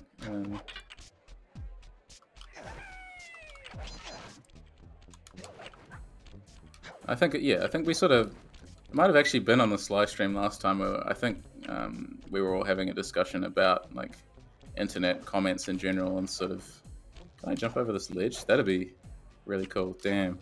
That would cut like so much out of the level. You know, just interesting what people bring to the table and sort of where they're coming from. These different perspectives. I'm still very disappointed by anyone who doesn't think games are worth analyzing. I think that's one of the statements I take the most issue with. Because games are like, they're cultural artifacts. I mean, like it or not, games are important and popular, and they do really interesting things that other mediums just either can't do or can't do as well. And it's worth exploring these things and figuring out like how like whole generations are being shaped by these texts. I mean, like people will look at SLY and think, oh, that's, you know, a silly kids game where you play as a raccoon who doesn't wear any, you know, don't wear pants just like Donald Duck, you know. But there's a lot of interesting design choices that have gone on to make that. I mean, just like Donald Duck. But there's a lot of, yeah, there's still a lot of weird, like not pushback against video games themselves, but against the idea of them being able to be analyzed critically. I mean, people just don't see them as being, like, people just don't have space for that in their mind for some reason. Future Cityscape, yeah, boggles my mind how video games, despite their prominence, seem to be this pop culture thing that people either totally get or totally don't. Yeah, it is very interesting. Whatever a person might think, I'm always amazed that, yeah, people have the energy to leave hate comments. Yeah, exactly. It's just, yeah, I don't really get that either, that expenditure of energy on something that you don't like. I mean, leaving constructive criticism is one thing, but I think saying that, you know, what someone else has made is complete rubbish is another. I don't want to be the kind of critic, I don't want to end up the kind of critic online who, you know, is caustic or like nitpicks or focuses on like really small bad things about a work. A friend, what? Who unironically said I would die alone because I didn't like popular things like movies when I play video games. An industry that trumps movies in every way, especially financially. Such a bizarre take. Wow. Yeah, that's yeah, I don't think I've ever heard a take quite like that before. It's certainly interesting. Like people sort of get caught up in, yeah, like very elitist ideas about what can and can't be considered high or low art. And I mean, these are discussions that people were having, you know, hundreds of years ago, thousands of years ago, about like, oh, what's appropriate to be analyzed and discussed among high society or whatever it is that that sets the status quo. But yeah, I think it's just a shame when people look at an entire medium and, yeah, like just decide to bin it because I don't know, because they hear the word game and think that there's nothing like valuable about something that's inherently, I don't know, intended to be fun or lighthearted entertainment. I don't know. Video games seem to just live in this weird bubble. Yeah, I feel like there's still a, I don't want to say like a big stigma, but I feel like, you know, some people, you know, you say that you play video games and it's like, yeah, there's a lack of understanding still, I think, as to what exactly that means. I still think most people default to like, you know, violent or military shooter or these kinds of things. And while that can be the case, it's not, yeah, not the only thing. You know, I've had difficulty explaining what I do, and that's a great point, Frank Lindsay's. Yeah, the fact we tie the validity of cultural artifact to the amount of money it makes.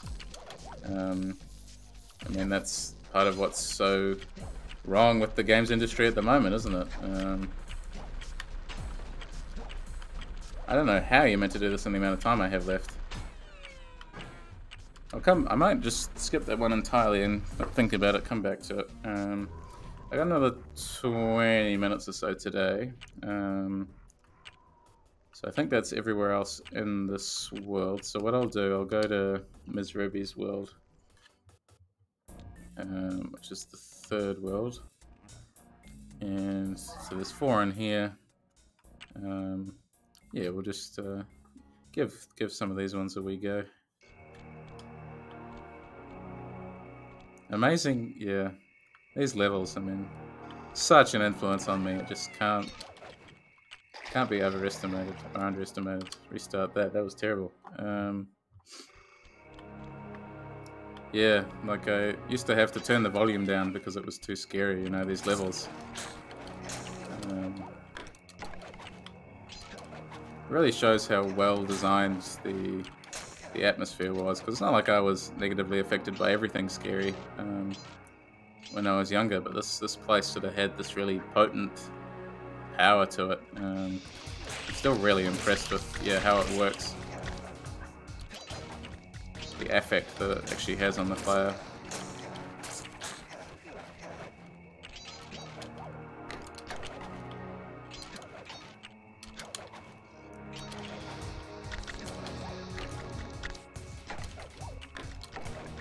Hate the mosquitoes. Oh. Jump, slide, jump.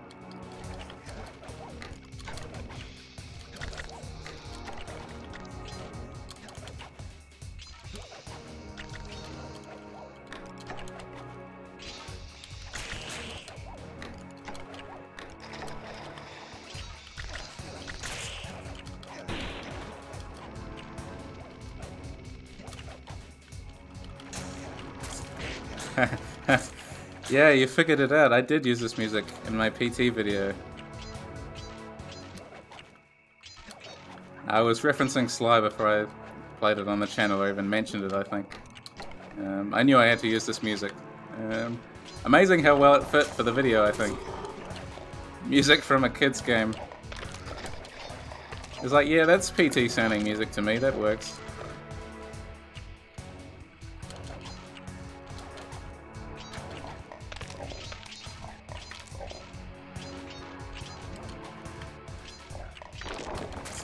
Yeah, that track was specifically the track I had to mute, because that was what was so scary, was that one track to my child mind. Damn. Just, yeah, it has this real chilling, meditative quality. And that coupled with like the graphics, I just think that the way Sucker Punch used colors in this game really just speaks for itself almost. I mean, the mood of the game is so coherent. The only thing really that detaches it is the formulaic nature of the 3D platformer genre that they took inspiration from. And like, even that, you know, like, it's still a joy to play. Like, it's a really well put together 3D platformer. But you just have this incredible, like, tangible atmosphere. And atmosphere is made up of quite a few components, but I think, for me anyway, it's the audio that carries so much of what makes these games work. Damn, I was hoping I'd be able to just skip through him.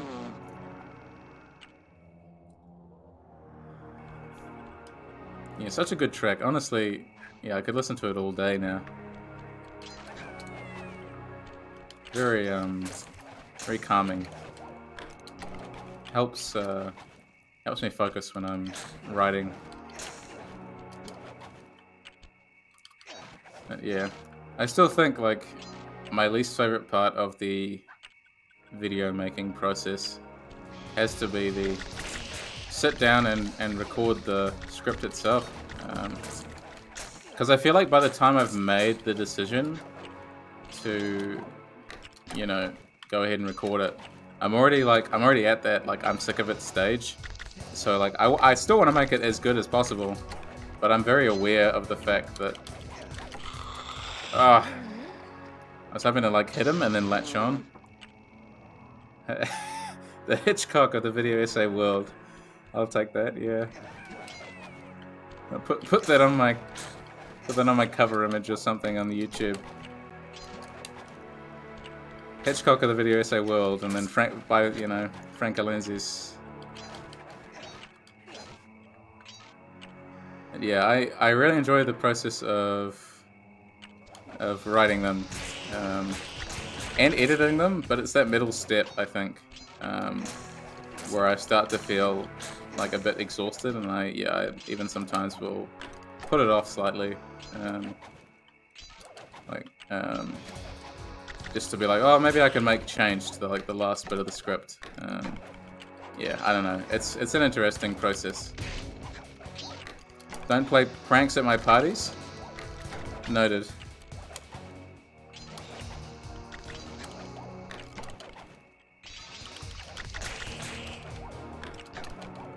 I don't actually know what kind of pranks he played. I didn't know that about him. Somehow.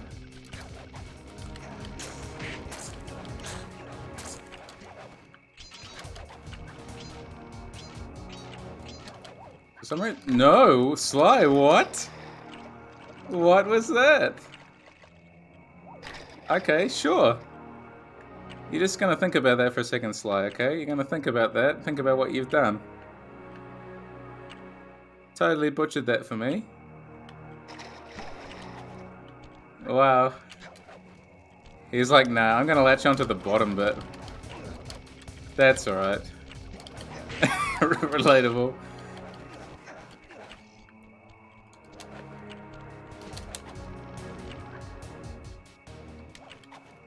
I guess, yeah, he must be like a weird collision trigger for that one.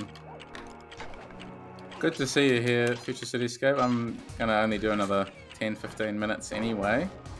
But I'll be back same time next week, and hopefully for longer. But yeah, great to see you. Hope you have a good week. And yeah, great to be back and to facilitate this kind of really great discussion and interaction again.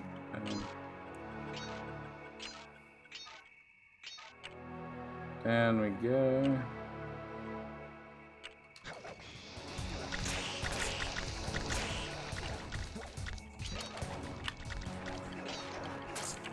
Don't drop your computer in the bathtub. No more tech difficulties. I'll try not to, I promise. Yeah, drag it behind me on the way through the car wash, you know. Someone told me that was good for it, but apparently not.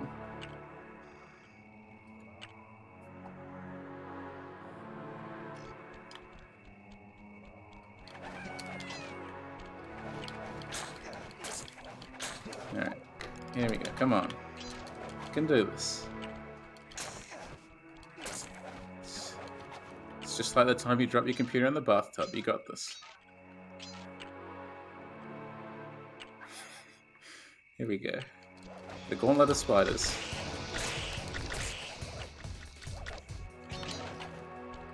Yeah, so like, I feel like this format works quite well for a stream. I still feel like I'm experimenting slightly to figure out what the best format is. Because I've tried a bunch of different things by now, right? Like I've tried blind playthroughs, I've tried these kinds of like completionist, like speedrunny kind of things for 3D platformers, which I think is interesting and a lot of fun for me. So I'm gonna keep doing these. But then I've also got my like actual analysis playthroughs, which I suppose I'm doing of this too. But yeah, like I'm still. What do people think like works best, just out of curiosity? Like the kind of pathologic Silent Hill streams where, you know, like I'll sit and chat about something for a while, or sort of already have like intimate knowledge of a game before I start streaming it, or I prefer these kinds of ones which facilitate slightly more fluid discussion, I think. Especially because I'm not like in the middle of explaining anything super intense or having to necessarily follow. I think the main problem I have with certain games is that often there'll be like a lot of dialogue, and so I feel like I'm sitting here not saying much. Oh, it's so close. Like I'm sitting here not saying very much, and I feel like that's not necessarily the appeal of watching like my particular brand of stream, but I suppose like Yakuza I thought was the biggest offender. You know, you've got these really long cutscenes, which are very enjoyable and it's a good story. But I still feel like, you know, like I'm sitting idling, which I guess can be frustrating. But, you know, if you're like both, yeah, like analyzing familiar games and experiencing new ones, then like I'll keep, you know, obviously keep doing that. But I guess, yeah, it's just interesting trying to find the balance between myself and the game. Almost, especially if it's a story-based game that I've not played before. I feel like I'm sitting there focusing on it and not responding at all because I'm listening to it. Which yeah, is an interesting problem to have, I suppose. That was bad. That wasted like 5 seconds. Come on. It's the music. The music makes it worth it.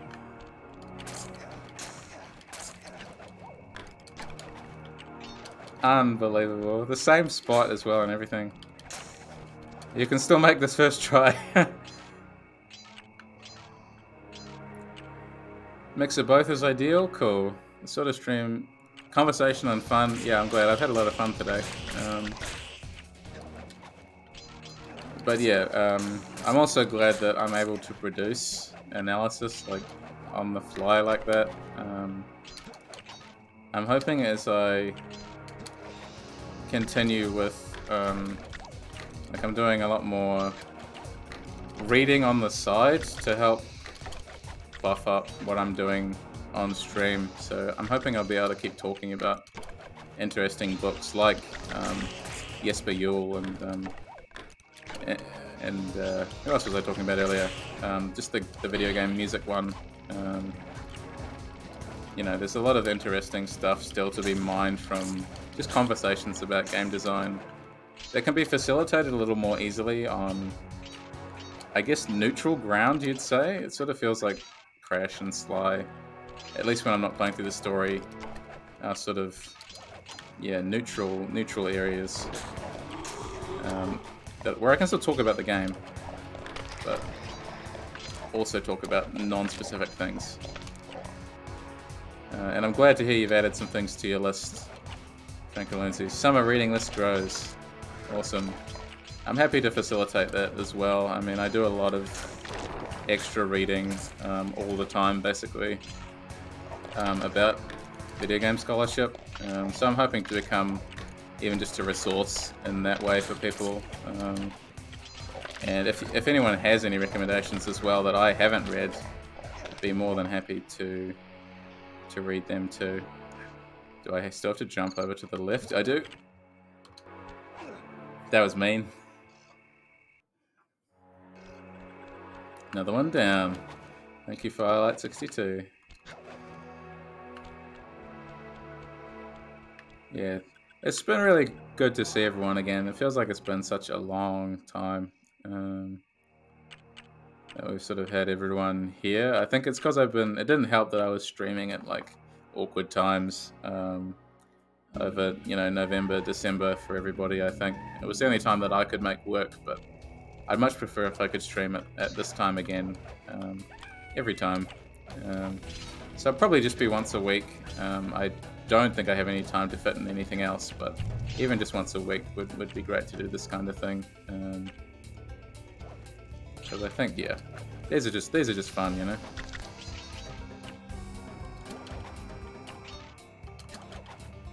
A lot of great games to share with the world, and a lot of great literature as well.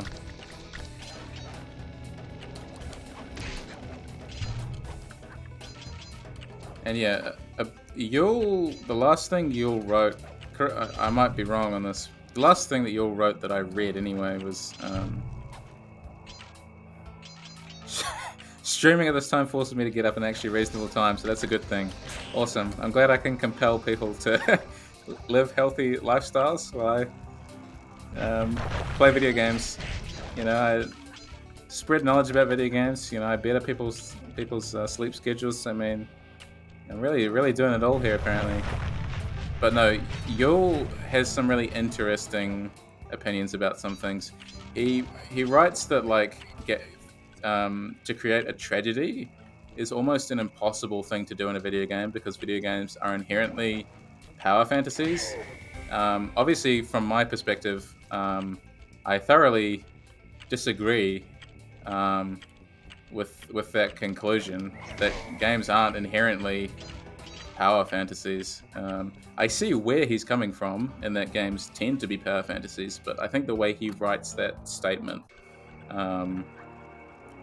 sort of diminishes a lot of games and their achievements in regards to creating effective tragedies, even within power fantasies. I think the point that he tries to make is that for a game to create a tragedy, power has to be taken away, which is inherently unsatisfying, which is inherently bad, if I'm following his logic correctly. Which, like, while I agree with a lot of what Yule has to say, he's also, I think that's, I don't know, an exclusionary point, I suppose you'd say. There's not enough to suggest that that's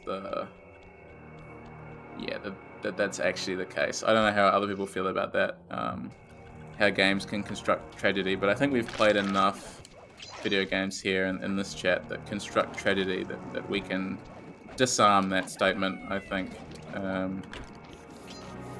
And to say that games are always power fantasies or always lean towards the prioritization of the player is something that I think was proven wrong with Pathologic, just for starters. I mean, that was the game that really opened my eyes to how the player shouldn't be prioritized at all times. And that's another reason why I like the narrative of the second SLY game in particular, is because, like, you get this opportunity. Like, SLY doesn't always win, things aren't always straightforward, and even within this like fluid, fun game, you still have these moments of uncertainty that are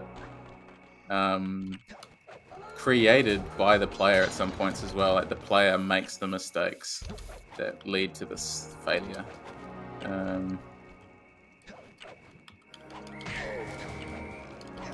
But yeah, you're on the money there, Frank Alonzi's. I think, yeah, a lot of people will have narrow definitions of the kind of games they play, and as you get deeper into the academic side of things too, I mean, you start to have less and less time to play games. So I think it's important to still have like a stable of games that you're still playing and you're still experiencing. Because yeah, to say that a game can't be an effective vehicle for tragedy is a tough statement to swallow, I think. Whoops. I was on autopilot there. One more try and then I will be off, I think. Alright.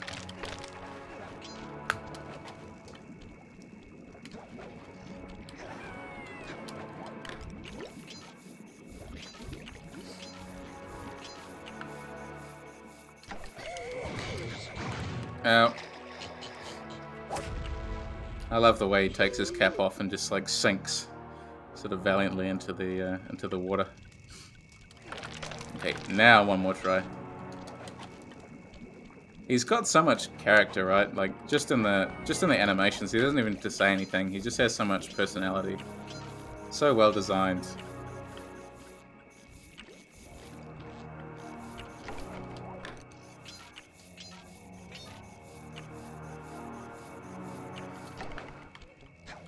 Whoa. Camera fighting against me there.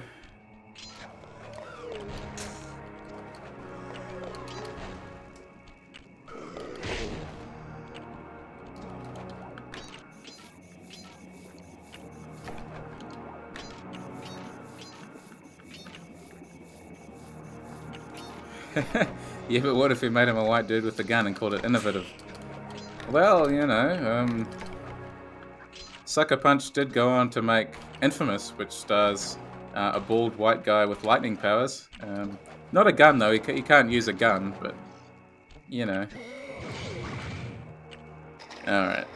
That's an ignominious way to end, but that's alright. Nah, come on. 0 lives, so I'll just give it one more go.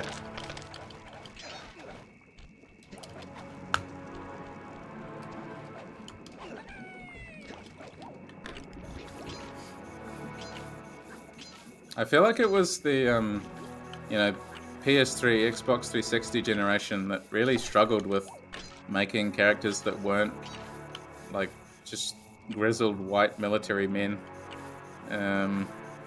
It just seemed to be, like, the thing at the time. And I don't know why that was.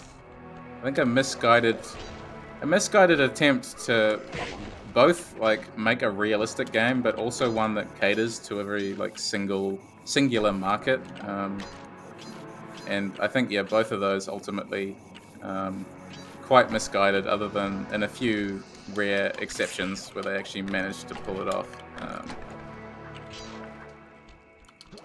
Yeah. It's sort of, yeah, strange thing to reflect on, really. That particular generation, but of course it happened earlier too, but...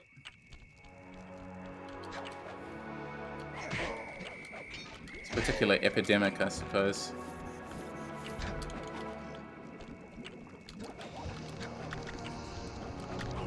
Come around here.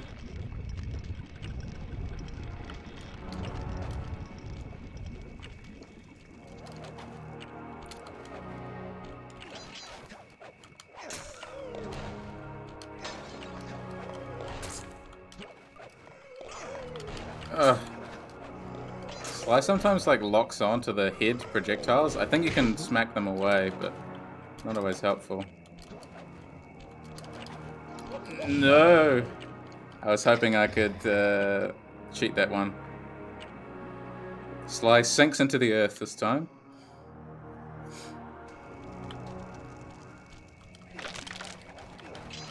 As you can see, the live system doesn't really mean anything when you're doing these sprints. It barely means anything when you're playing the game normally, but this gave me another 5 lives, so let me try again, which is a good way of doing it. Ridiculous. Ridiculous.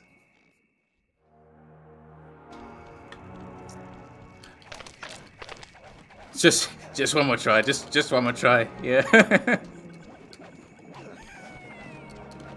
This time, I got it this time.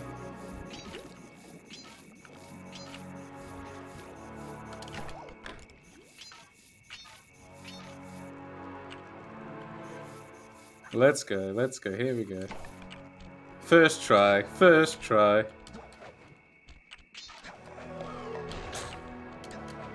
Surely this will be the first try. It's just like gambling, just one more, just one more.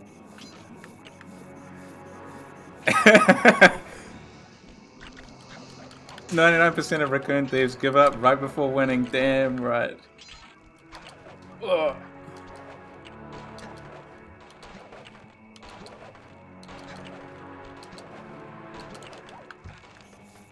I love this music, honestly. It's so good, and the design of each level is really clever as well. It's how each area sort of feeds back into itself.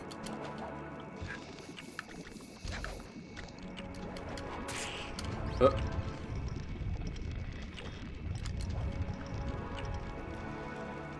I do like how I've played this game so much that like playing it is very, I don't know, it feels just like effortless. Like it's just SLY is just sort of an extension of myself at a certain point, you know.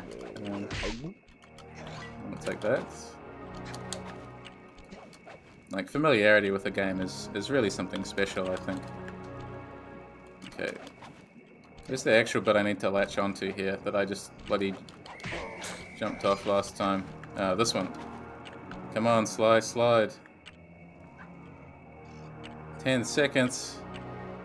9 seconds. Touch and go, but yeah, first try. Look at that first try. That's the magic. That's the magic. Always first try. Yeah, unbelievable. He's nothing editing can't fix. Damn right. Damn right. Yeah, alright, well, I think I actually will finish there for the day, otherwise I know that all I will do is just say, one more go. But yeah, I'll probably end up playing at least some more of this next time. We'll see what I do, but imagine if I have the same energy levels, I'll probably just be keen to play this and have a chat about some of the books I've been reading. But yeah, I hope to see you there. Thanks everyone for coming along. And yeah, just thanks to you guys. I mean, you're the ones who make this really fun. So really happy to be here to facilitate this again, and excited to do some more next time. And hopefully one day excited to actually be able to do more than one stream in a week. But next time I'm hoping to make it a longer stream too. So hopefully it should all balance out. Alright, catch everyone later. Thanks for stopping by. Same to you, Firelight. Have a good one.